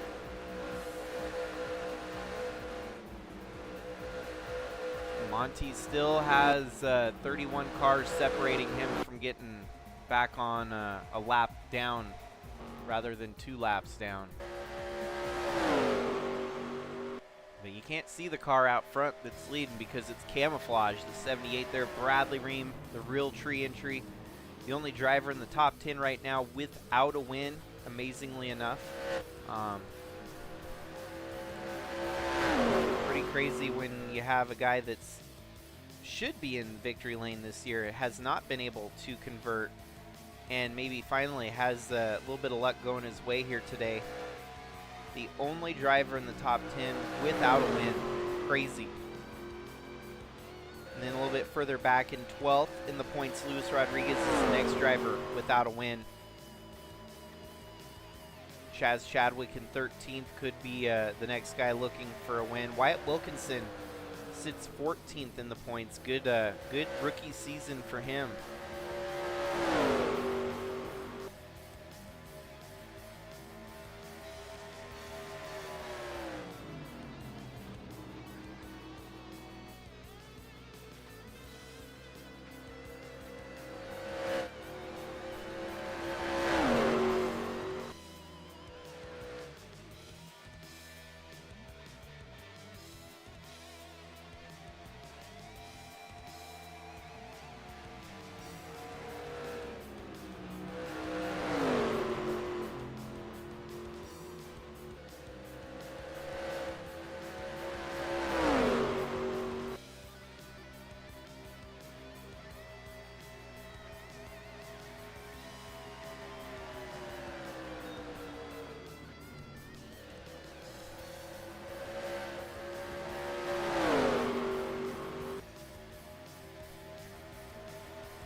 Well, another car about to fall victim to going a lap down here today. Rich Roy running in 42nd.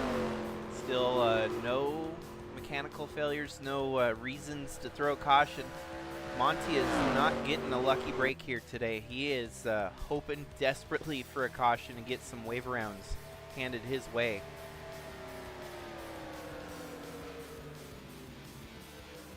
Bradley Ream dives in there on the 71 of Rich Roy, getting on the inside of him there. Lead traffic gets around the slower traffic there. Rich Roy falls one lap down now.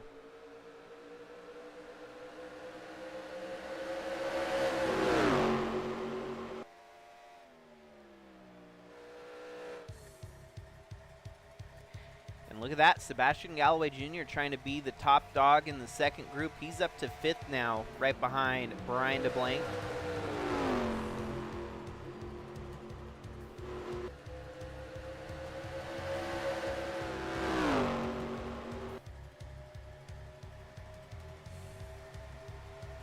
Cooper Dwight falls a couple spots back. Shy Turtle in 10th. Chris Harvey falls back to 9th. Jacob Schenkel trying to bounce back up into 8th there.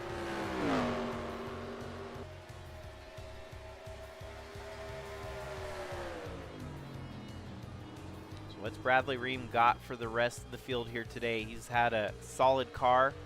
Now up to the top spot, leading the race, leading some laps. Crazy enough is that Monty Schenkel could still rack up lead most laps here today if he's lucky. With the different variants of drivers leading up front here. Taden Berger in only 13 laps led. Bradley Ream only 7 laps led now. The more they keep switching it up, the 34 laps led by Monty could be top honors here today for led most laps.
next round of pit stops will be coming around lap 160.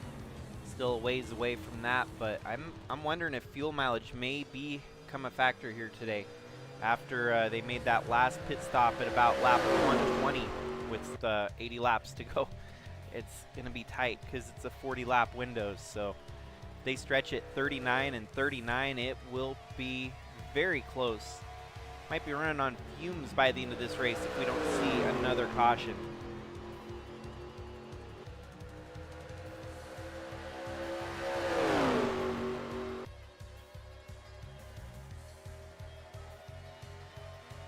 Monty's still 2 laps down, running in 44th place. 2 retirements here today of Wyatt Wilkinson and Tristan Reams. Tough break for the 2 of them. But it's Bradley Ream leading the charge with 65 laps left to go.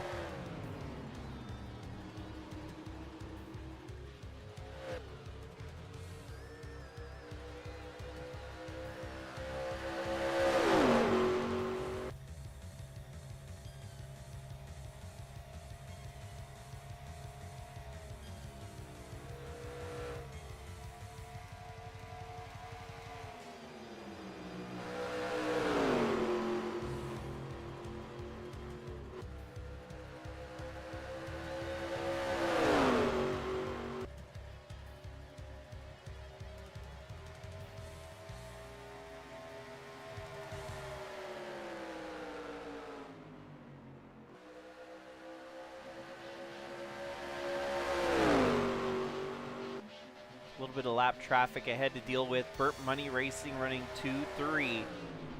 And a little bit further back, Brian DeBlanc in 4th. John Hagan in 5th. Sebastian Galloway Jr. in 6th. Jacob Shangle in 7th. It's 8th place, Cooper Dwight. 9th place, Shy Turtle. 10th place, Braden Varga with Finlay Herrig right on the outside there in 11th.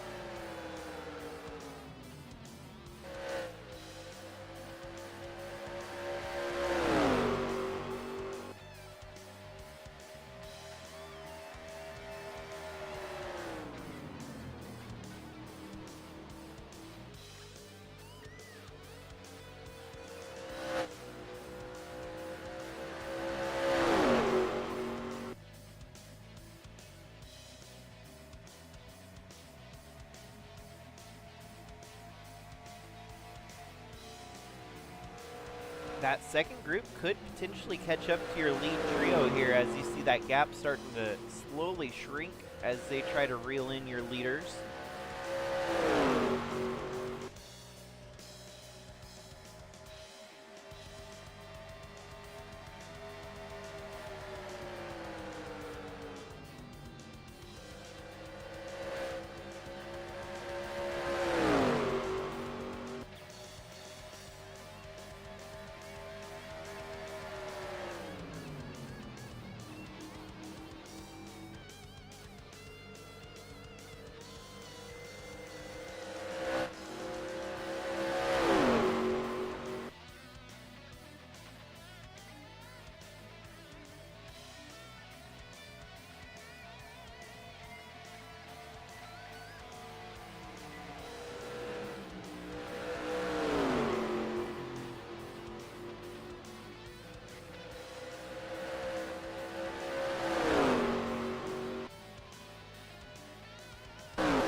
track is going to have to deal with the number 22 car here in a little while. Deal with the lap traffic ahead.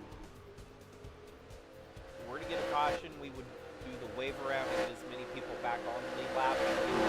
But I don't know, this race seems to be wanting to stay green for a while here. Your lappers are sweating bullets right now, hoping to maybe get a break in the racing action to get on the lead lap again.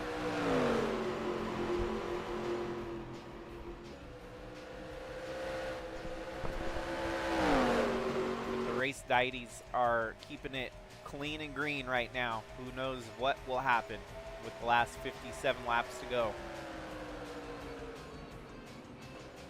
And how about strategy? We will see more pit stops here, whether it's under green or under caution. And who decides to make the undercut, overcut work to perfection here today? When they pitted with about 79 laps to go, that meant that they opened up the window for a 39 lap run here. They really want to push it. They got to go 40 laps. And worst case scenario, people may not even be able to make that. So this last pit stop in about 17 laps is going to be the biggest indicator of who has enough fuel to make it to the finish.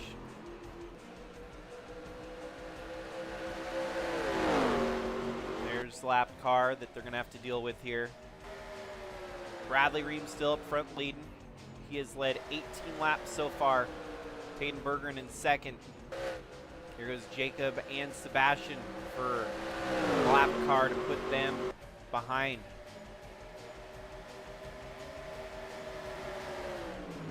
Good run from Sebastian after having a kind of a car that did not look like it was winning capabilities. They've done their homework here today to get that car firing all cylinders in the right direction. Here he is fighting for a top 5, defending against the very heavy hitters that are behind him that have been up front all day fighting for the win.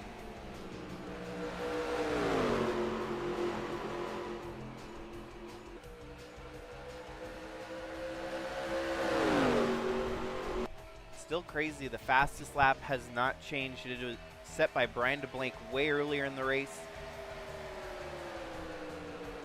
And he's still up there in the top 10 fighting for the win. Look at that, he's looking for 5th on Sebastian.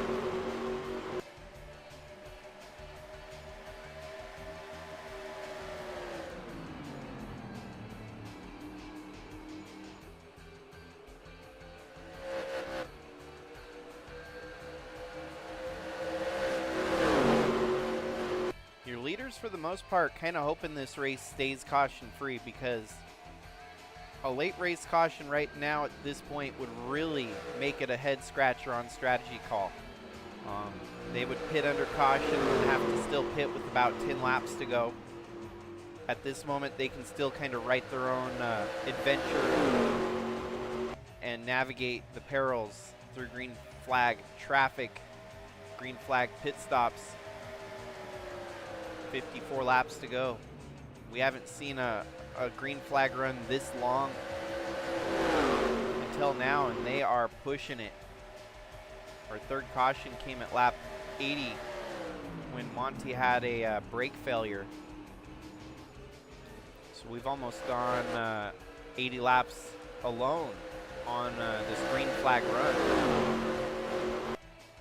More lap traffic is going to be a factor here for your lead 3, I think.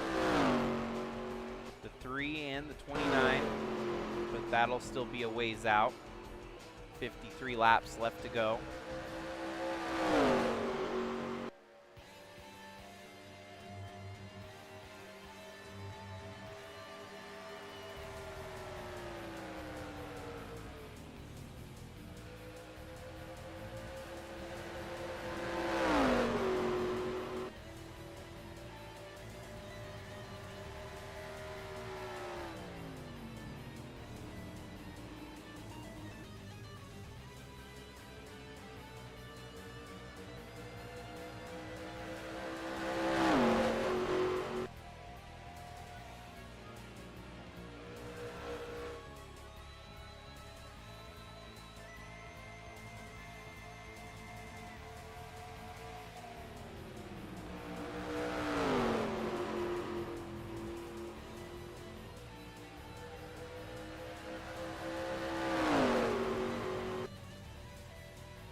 So this season alone, we've already had 17 different winners win a race, and Bradley Ream, winless so far, could make that 18 if he's able to get it done here today. A couple other drivers in the field that could be the 18th different winner would include the likes of Brian DeBlanc in the 85, 33 of Shy Turtle, the 88 of John Hagan, and even the 54 of Sebastian Galloway Jr., which I'll probably be targeted for jinxing it here today, just bringing that up alone. But top 10 run for them. Braden Varga's a winner already this season. Against all odds, he's had a rough season, had a win at Bristol a little bit earlier. But definitely a lot of talented drivers winless so far this year. They get the job done if they get the right brakes in their favor. And for Bradley Ream, doing a stellar job leading this race as we reach the last quarter mark here today. 50 laps left to go this time by. And it's already been a 2.5 hour ordeal. We still have 50 laps left to go here at Pocono. Definitely some bonus racing here today. It's typically 160 laps instead of 200, so we got a 40 lap extra feature here today, and it's getting good. Strategy fuel mileage is going to be huge within the last 50 laps here, as pit stops are going to be a big factor in the next 10 laps here with 40 to go.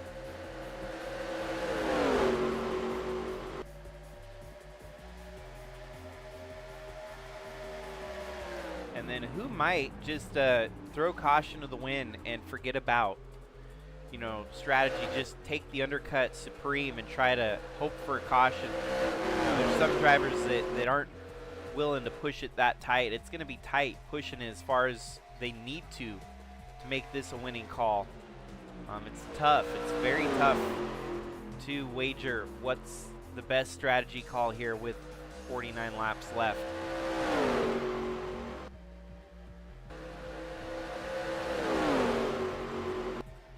You got Jacob in 5th, you have Finley in 6th, and Sebastian in 7th.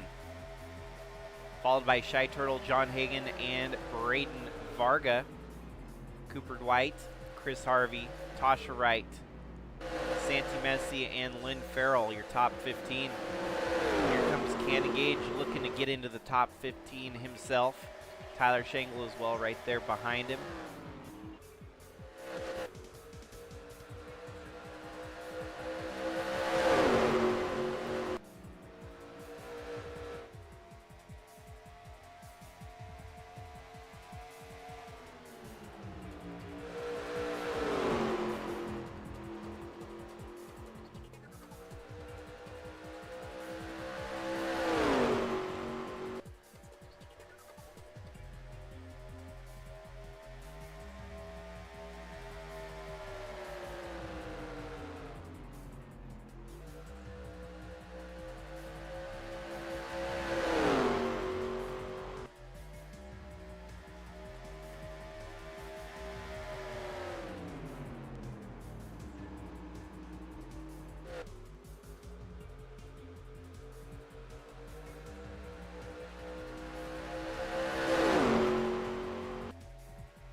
Well, there you have it, folks. Pitting with 46 laps to go. They are not going to be able to make it without another stop. Taden's going to try to stretch it a little longer. The undercut still leaves them about 6 laps short here today for Brandon Butler II and Bradley Ream. Brandon and Bradley give up the ghost there. They burnt too much fuel leading this race up front. And now Taden back to the top spot. So who possibly can stretch it another 5 laps here to make it with one more stop and one less pit stop to the end? It's going to be huge. I believe the 60 might be laying up a little bit to save a little bit of fuel, but who's going to stay out this lap? Looks like the 43 relinquishes the lead. Staying out is the 85, Brian DeBlank, your new leader, here with 44 laps to go. Man, it's going to be tough. It's going to be absolutely baller. Whoever can save the fuel here, I mean, you're stretching it right now. This is the alternate strategy, the far strategy. You're probably going to have all the fuel you need if you can stretch it another 4 laps here.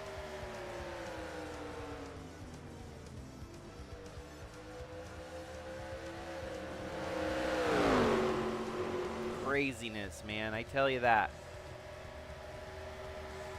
68 looks like he might be committing to stay out. The 54 might be pitting this time. So Finley playing the long game here. Yeah, 85 pits, 88 stays out, and the 60 of Jacob Schenkel also stretching it. Like I mentioned, it looked like he was dropping back to maybe save a little bit of fuel.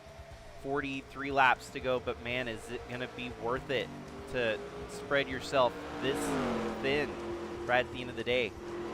43 laps remaining. They'll be pitting with 42 to go. But here's what's impressive. I think they've been able to stretch this run nearly 40 laps alone. So we'll wait until the 68 pits to actually figure out his last pit stop. But are they going to try to play the gas mileage game and stretch it 2 laps longer than anyone's ever stretched it here today? 68's committing.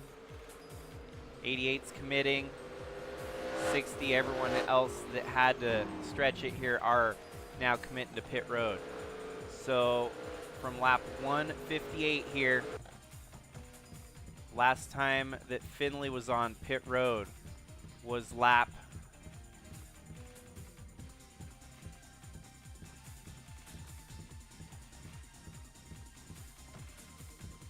122.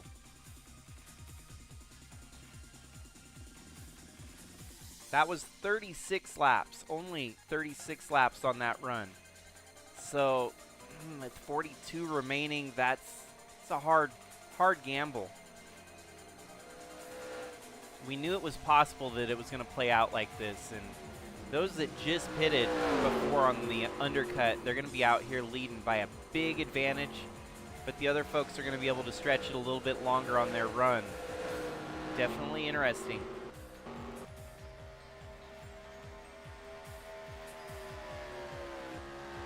Even if we were to get a caution right now, everyone would still be very tight on making it to the finish. I believe Bradley Ream's going to cycle back around your race lead here.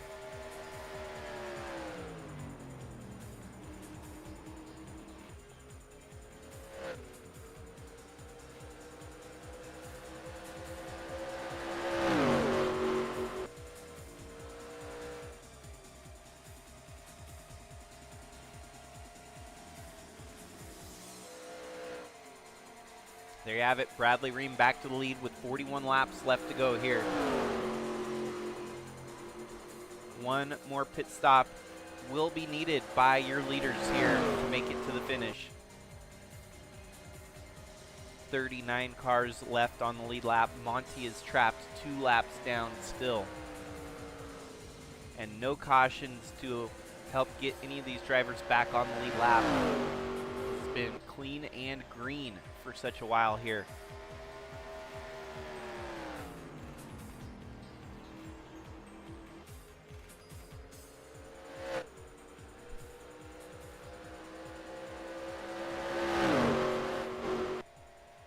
What's interesting is the other drivers, they can perform their pit stops anytime with 40 to go here.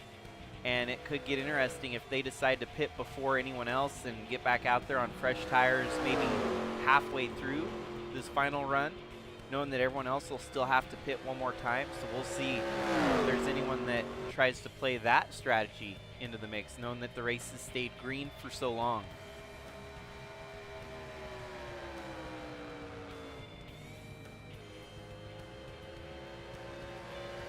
I think that's what's going to be interesting with this new AI added to the NR2003 interface would be you could actually tell crew, race cars when to pit or adjust their aggression, the racing line that they decide to run. It could be interesting if there's a way you can actually make someone pit with 20 laps to go, maybe do the equivalent of like a D&D roll of the dice. It's like, yeah, let's pit with 20 laps to go and try to beat the others on strategy here. So one thing with the 20-some-year-old game that has kind of fallen flat is there's not as much freedom to do stuff like that, but it could be done. And it sounds like the new the mods that are coming out could potentially help develop some more interesting concepts like that here in the NASCAR Racing 2003 universe. Lead change as the 42 gets by the 78 there. Bradley Ream. Ream has led 31 laps here today. Brandon Butler in second, now 26, going on 27 laps led here at Pocono. 38 laps remaining. Monty's lead most total is in jeopardy now as Bradley Ream is 3 short of tying him. Here we go, Bradley Ream making a move back on the inside of the 42, trying to get back to the race lead. Brandon Butler has 27 laps led. Another lead change here as 78's on the inside attacking back. Through the tunnel turn, turn 2.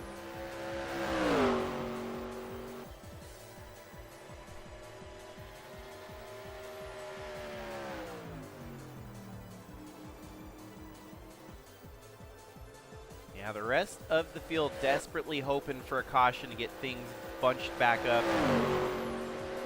We have been in the midst of a 80-lap green flag run here. Pretty daunting.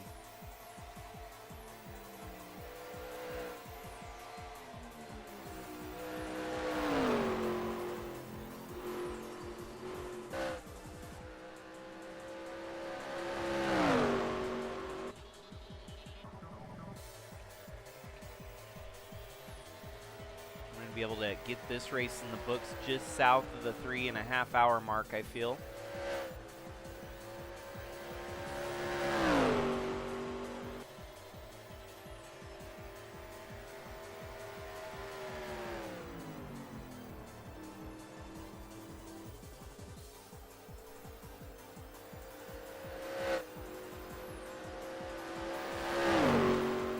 So for Bradley Ream, he has qualified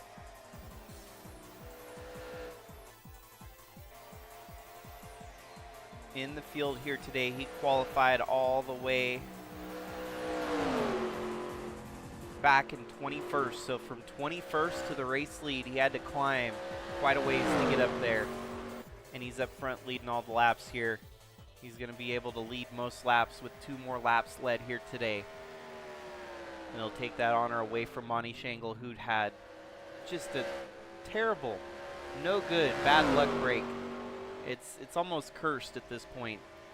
Some of the races that he leads and dominates and has a blown engine or a mechanical failure that knocks him out, it seems to be too common and too often the case for Monty Shangle.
Well, new honor now held by Bradley Ream here today. 35 laps led with 34 laps left to go. He takes over that top spot from Monty Shangle, who had led 34 laps here today.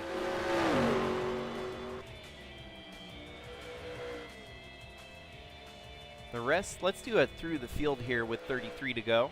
Obviously, your leader, Bradley Ream, holding over from Brandon Butler the second as they close in on the lap traffic there in 29 of Louis Trost.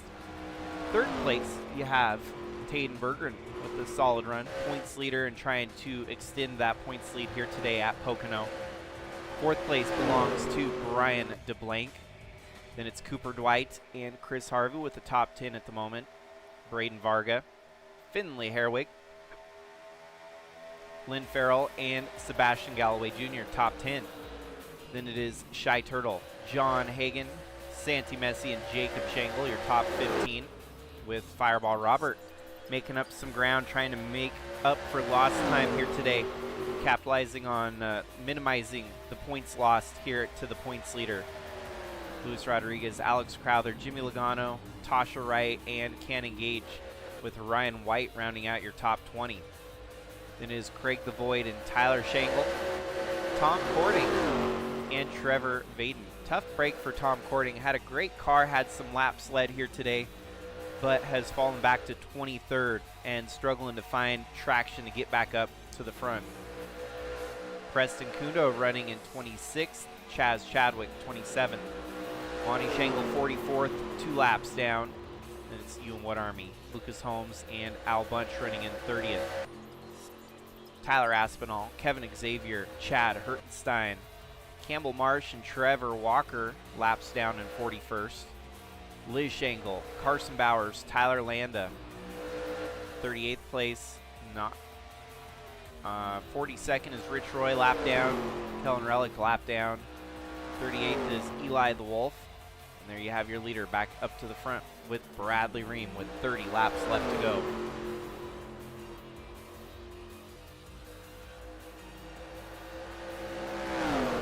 Laps led now, and if he can stay out front this whole time, he could maybe even accumulate about 50 plus laps led here today. But he's gonna have to pit one more time, and it'll likely be within about 6 to 10 laps left to go here. Unless they get a caution, then everyone can pit all together and get back on the same strategy. But it does not seem like there's much indication for another caution here today. We're kind of running on the average of about 3 cautions at this racetrack. It's about holding it here again with another 3 caution race here today. Bradley Ream can kind of stun the field. Deepest that it's been in a while. We haven't seen a driver outside the top 15 win it in about 5 years. So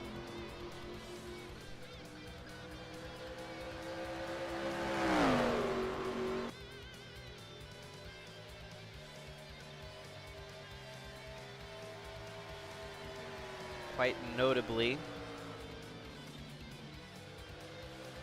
the last 5 years, we've had Aaron Rapp win it from 12th, Ant Meeperson win it from 8th, Al Bunch win it from 1st, and Dalton Scott win it from 2nd.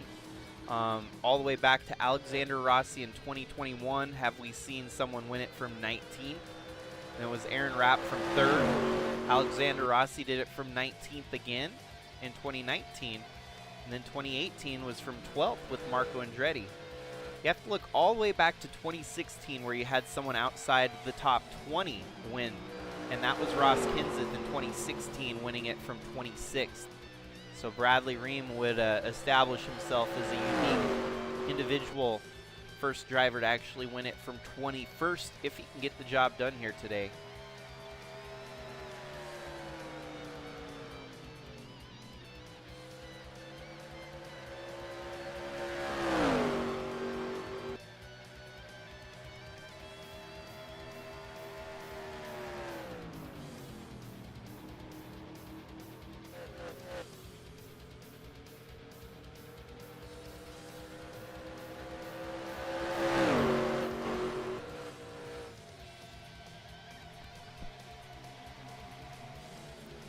.28 laps left to go, and look at that. Brandon Butler's trying to reel in the 78 for the race lead. We know for a fact these two up front burnt more gas than everyone else by staying out and leading as many laps as they did. They had to come down pit road first for the eventual undercut, and we're seeing it pan out again that they're up front leading all these laps. Could they be burning more gas than the rest of the field? Would we see them in before 10 laps to go even?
Something I'm looking forward to with our Bridge to Cup race tomorrow. I'm hoping to maybe figure out a way to keep everyone updated on live points as they run.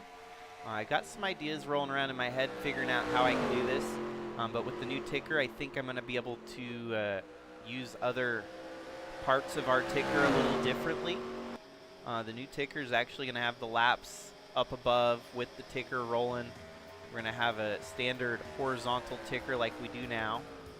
But with the obviously the additional decals, the car numbers for each of the drivers, and I think the bottom ticker we might figure out a way to maximize usability down there with perhaps some way to update live scoring as we're going along. I'm gonna have to figure out how to do that though. I don't know how that's gonna look yet, but I would like to do something like that, starting with our full Cinda Cup Bridge to Cup title.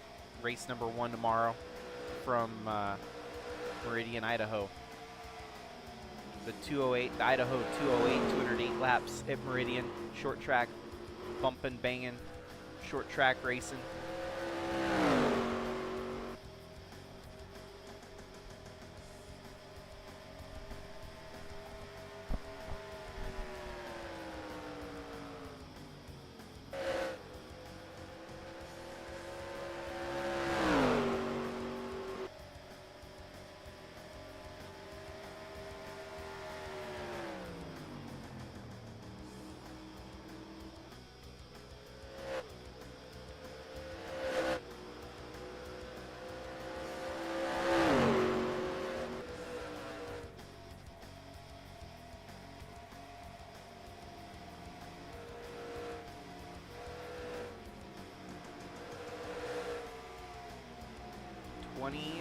Laps left to go here. Bradley Ream totally dominating, but the last round of pit stops still to come. We've seen these big pit stops at the end of the races here at Pocono make a very huge change in the outcome, and for Bradley Ream we know that he's going to be pushing it on strategy here today. 14 laps away from his next pit stop. Could he still get back out there and find a race lead, or will someone else try to really stretch? 6 laps is going to be a long time for those overcut drivers to actually stretch it here today. And for the most of them, they're still at the back half of the field. They're actually maybe laying up a little bit, try and save some fuel for the long run here.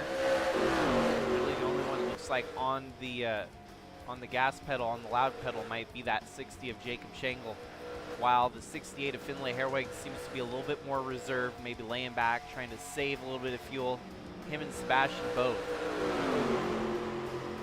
And if they can use the draft to their help here, they could save maybe another lap or 2 of fuel that they otherwise would not have. They're going to need much more than 2 laps of extra fuel to make it to the finish.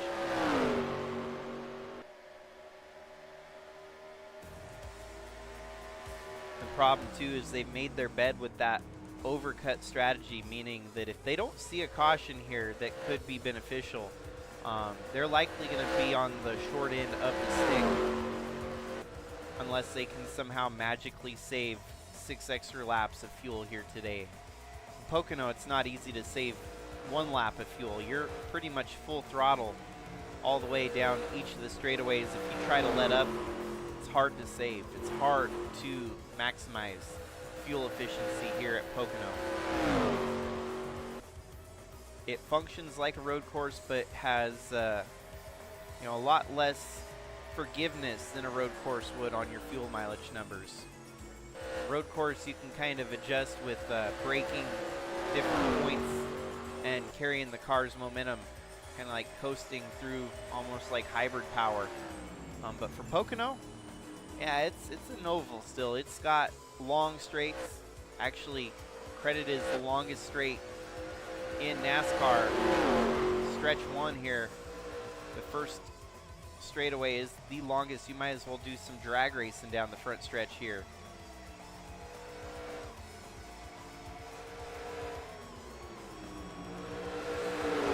Bradley Ream getting around some of the slower lap traffic here. One of his Dodge allies, the 87 of Kellen Relic, and now the 71 of Rich Roy, looking to try and get around him.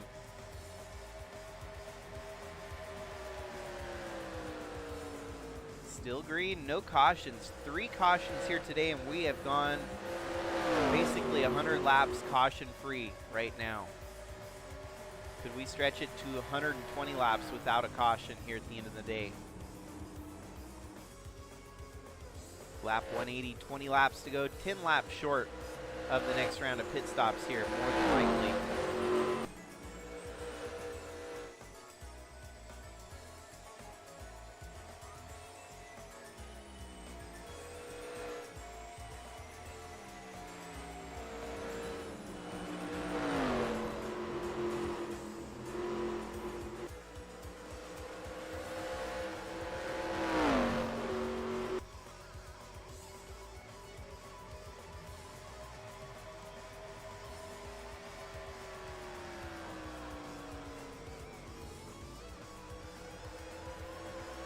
Here in Sigma Cup, Pocono is typically known for having a late race caution, so we're not out of the woods. We could still see one more caution within the last 20 laps here. Definitely a lot of cars on the racetrack still, a lot of mistakes that could be made.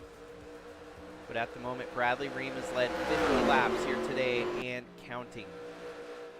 So all he's got to do is hold on for 19 more laps here today to get his first win of the season.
Well, things are getting a little bit more interesting here in the top 4 as Brandon Butler has not let the 78 get away. But how about Taden Bergeron and Brian DeBlanc with Cooper Dwight, your top 5 actually still very much in the mix here for the race win.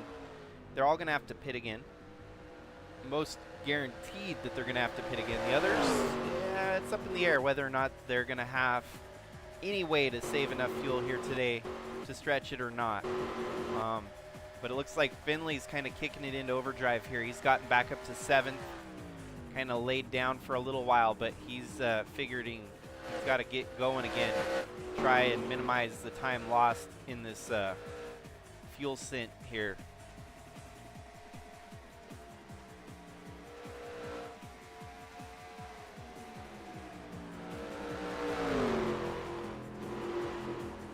Saving factor would be a caution for most people here to get them stacked back up, but with 15 laps left to go, it has been a long green flag run here since our last caution before the halfway point.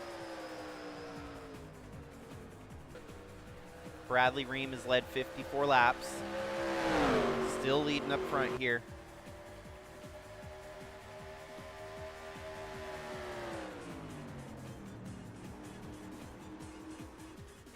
More lap traffic ahead that they're going to have to deal with. Bradley Ream's defending now on Brandon Butler the second, who has a hard push here going into the front stretch at Pocono.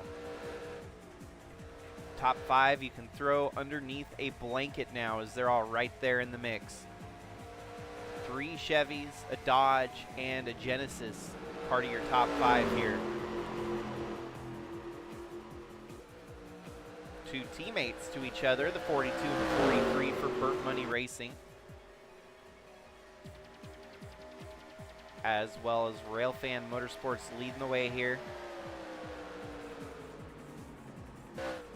Trackhouse B in the 85, and of course the 41 team as well.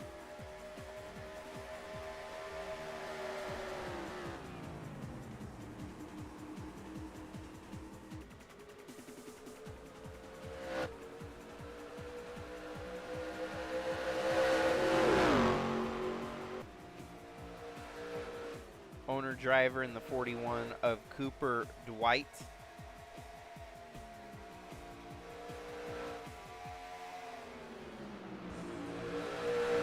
DXP competition. He's won a race this year and he's looking to try and add on to that. Carson Bowers is also one for the team, so each of their drivers with a win apiece.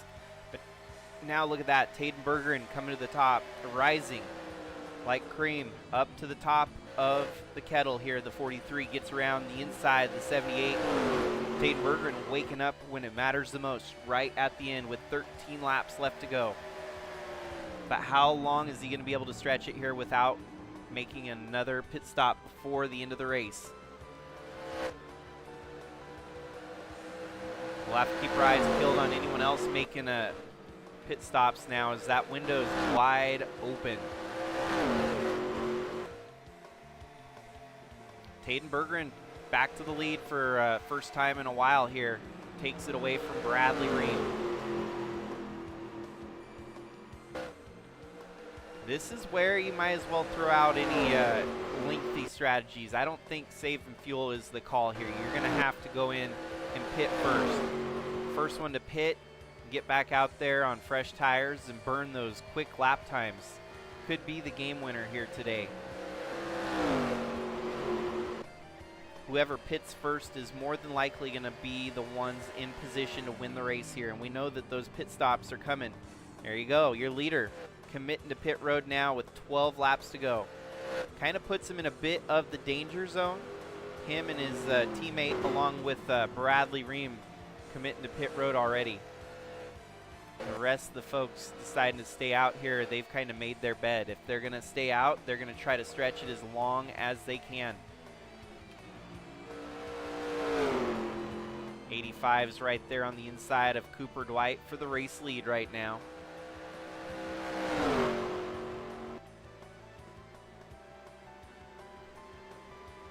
And this is the danger zone. If we do get a caution, that could trap your top dogs backwards here, and maybe even at the risk of going a lap down, as everyone else that's staying out could capitalize on a quick caution at the end of the race here.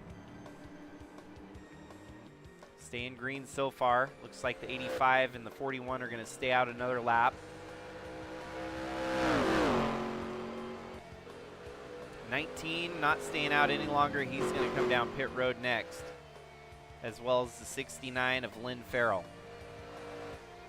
So this is kind of the money move to try and stay out and maybe desperately hope for a caution. That way you can get the track position, and who knows, maybe even save a little bit of fuel under caution for a green-white checkered shootout here. It's going to be a tough one to tangle with here. You're going to be able to maybe stretch it and pit with about 5 laps to go, and then do a quick gas and go, maybe ignore the tires so you can try to get back out there ahead of those that took the tires and fuel. Committing to pit road now is the 85, Brian DeBlanc, the 41 of Cooper Dwight.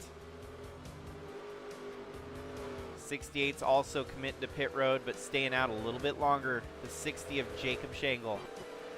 88 of John Hagan right behind him, 9 laps left to go.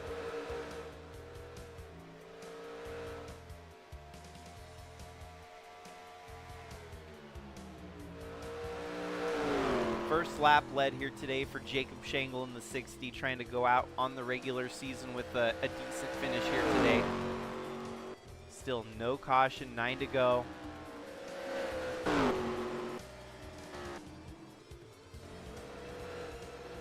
It's probably going to cycle back around to those 3 again. Oh, wow. 19's in the picture still.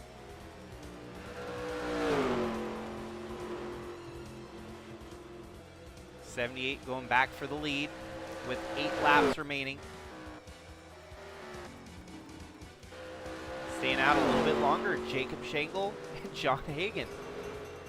8 laps to go. I do not think there's enough fuel in the tank to stretch it all the way to the finish here, but Jacob's been able to pull some funky strategies before.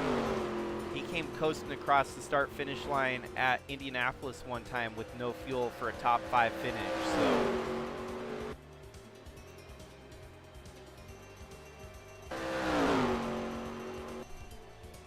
something about these Genesis engines getting a little bit more fuel mileage here today, it seems like. They're still putting these other drivers in the danger zone for any caution that come out. Looks like your leaders, the original leaders, might be safe from any lap down shenanigans. Jacob and John switch positions here. Hagan goes to the lead as they head down pit road with 7 laps to go. The remainder of your folks that had not yet pitted making their pit stop now. No caution to bring it back into the hands of those that were testing the fuel mileage. It's going to come down to these 3 right here fighting for the race win here today. Short of a late race caution, of course. They could still get a caution and things could get stacked back up.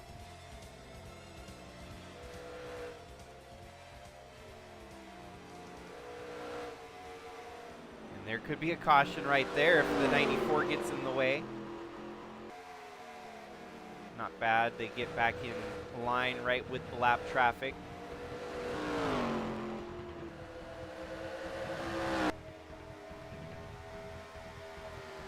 Here we go. 7 laps remaining for Bradley Ream at the top of the leaderboard once again.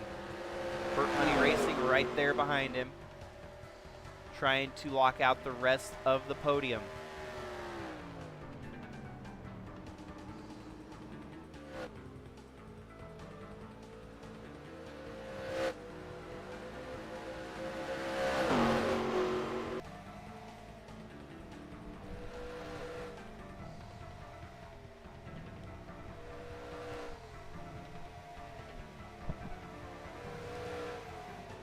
Seventh lap led here today for Bradley Ream, back to the top spot with 6 laps left to go.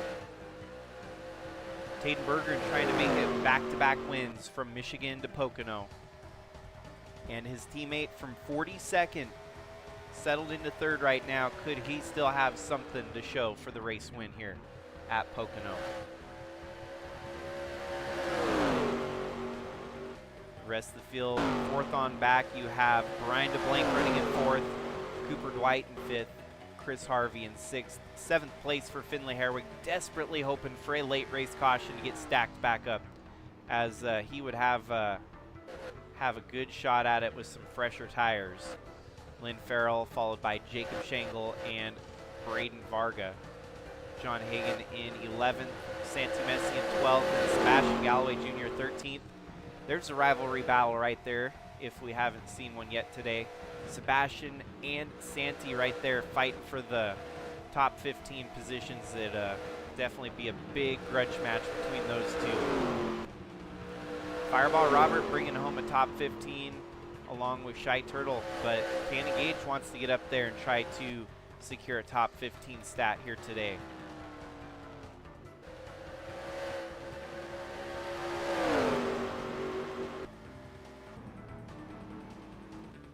They will need some severe lap traffic to slow them down significantly enough for fourth to catch up. As you can see, at the moment, fourth is a full 5.3 seconds back. But if they can get a little bit of a break, they can maybe knock off a second a lap and be right back in the mix. It's not looking likely. The battle is between your top three, short of a caution. We might have a late race caution, who knows. Green-white checkers are enabled in case we need it here today.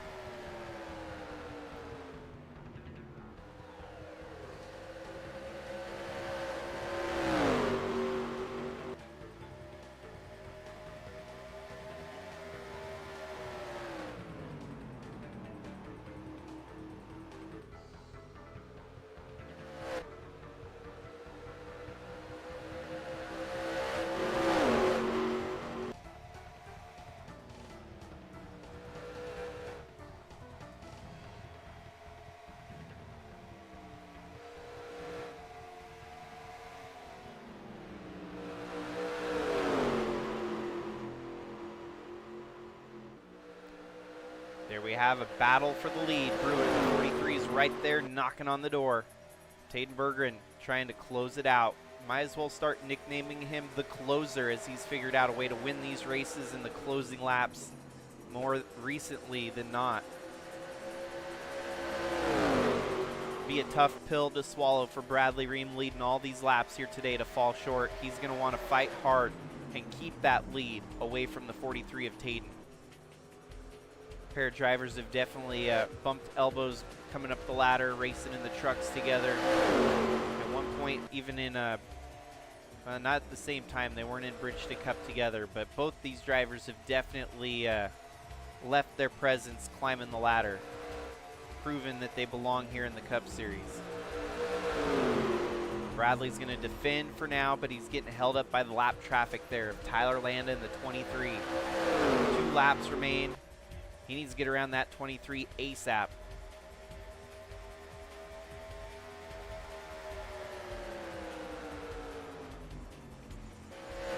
Still green so far.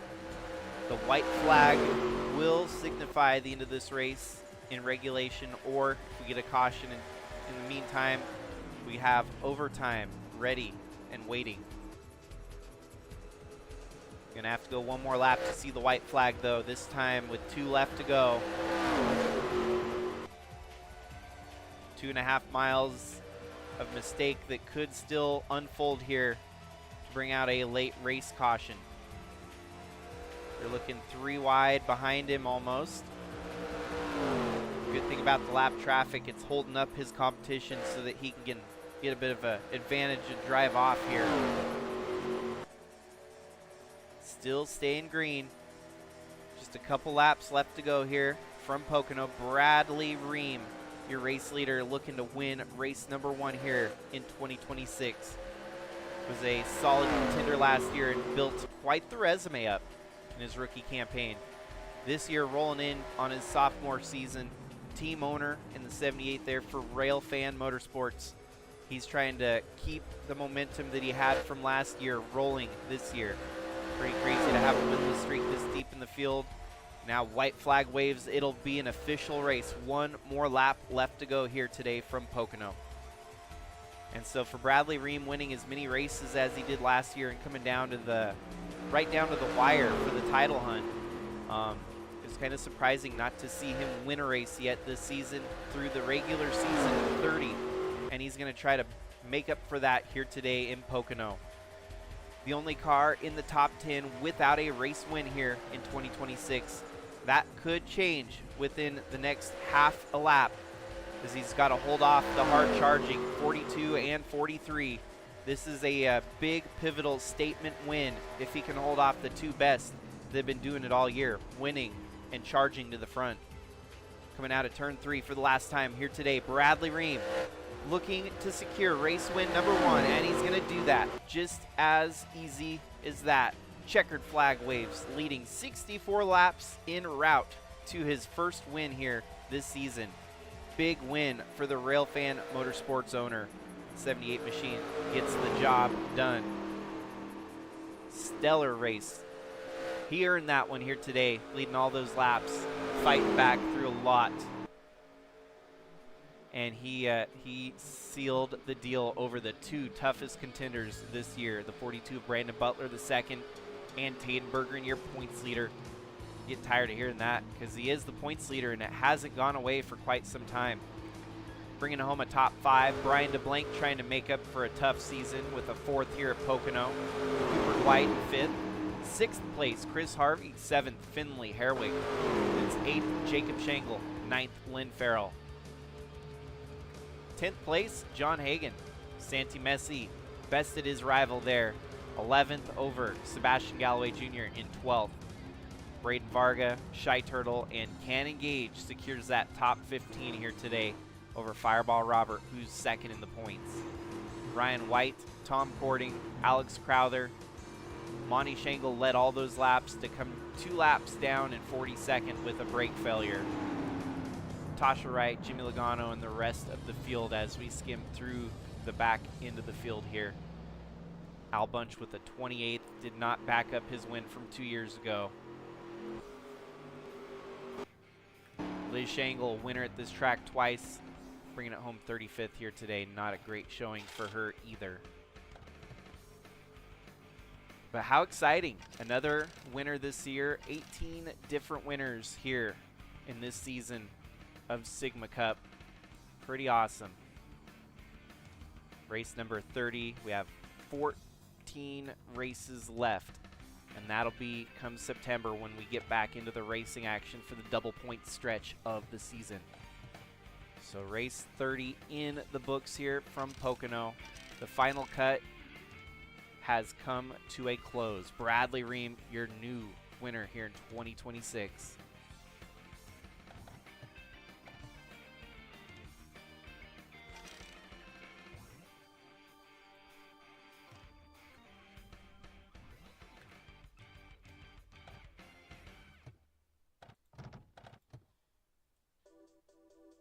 That was a good race. We had a lot of action, a lot of lead changes, and ultimately someone that ended up leading the most laps, converting it to a race win once again here at Pocono. As I always was saying here today, it's typically a strategy call at the end of the races here that change it up. And we could have seen a strategy call that almost worked, but they were still about 7 laps short of making something spectacular happen here today.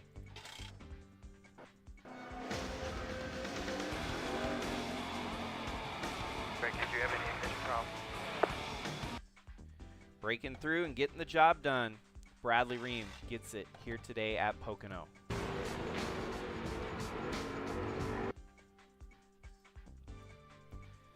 Well, and that's a wrap, folks, for today. We got another race coming at you tomorrow with our Bridge to Cup Full Send to Cup Championship Chase. Should be a good one. Get ready to see some new graphics, some new displays for the chase. Should be awesome. I'm excited about that one. So hopefully all have a great day today. Stay safe out there and enjoy this fine Wednesday day, as it's just getting started at my end. We're now to afternoon. But thanks again for tuning in and supporting the broadcasts. Hopefully enjoyed today's race, and we'll be rolling on to the next one tomorrow.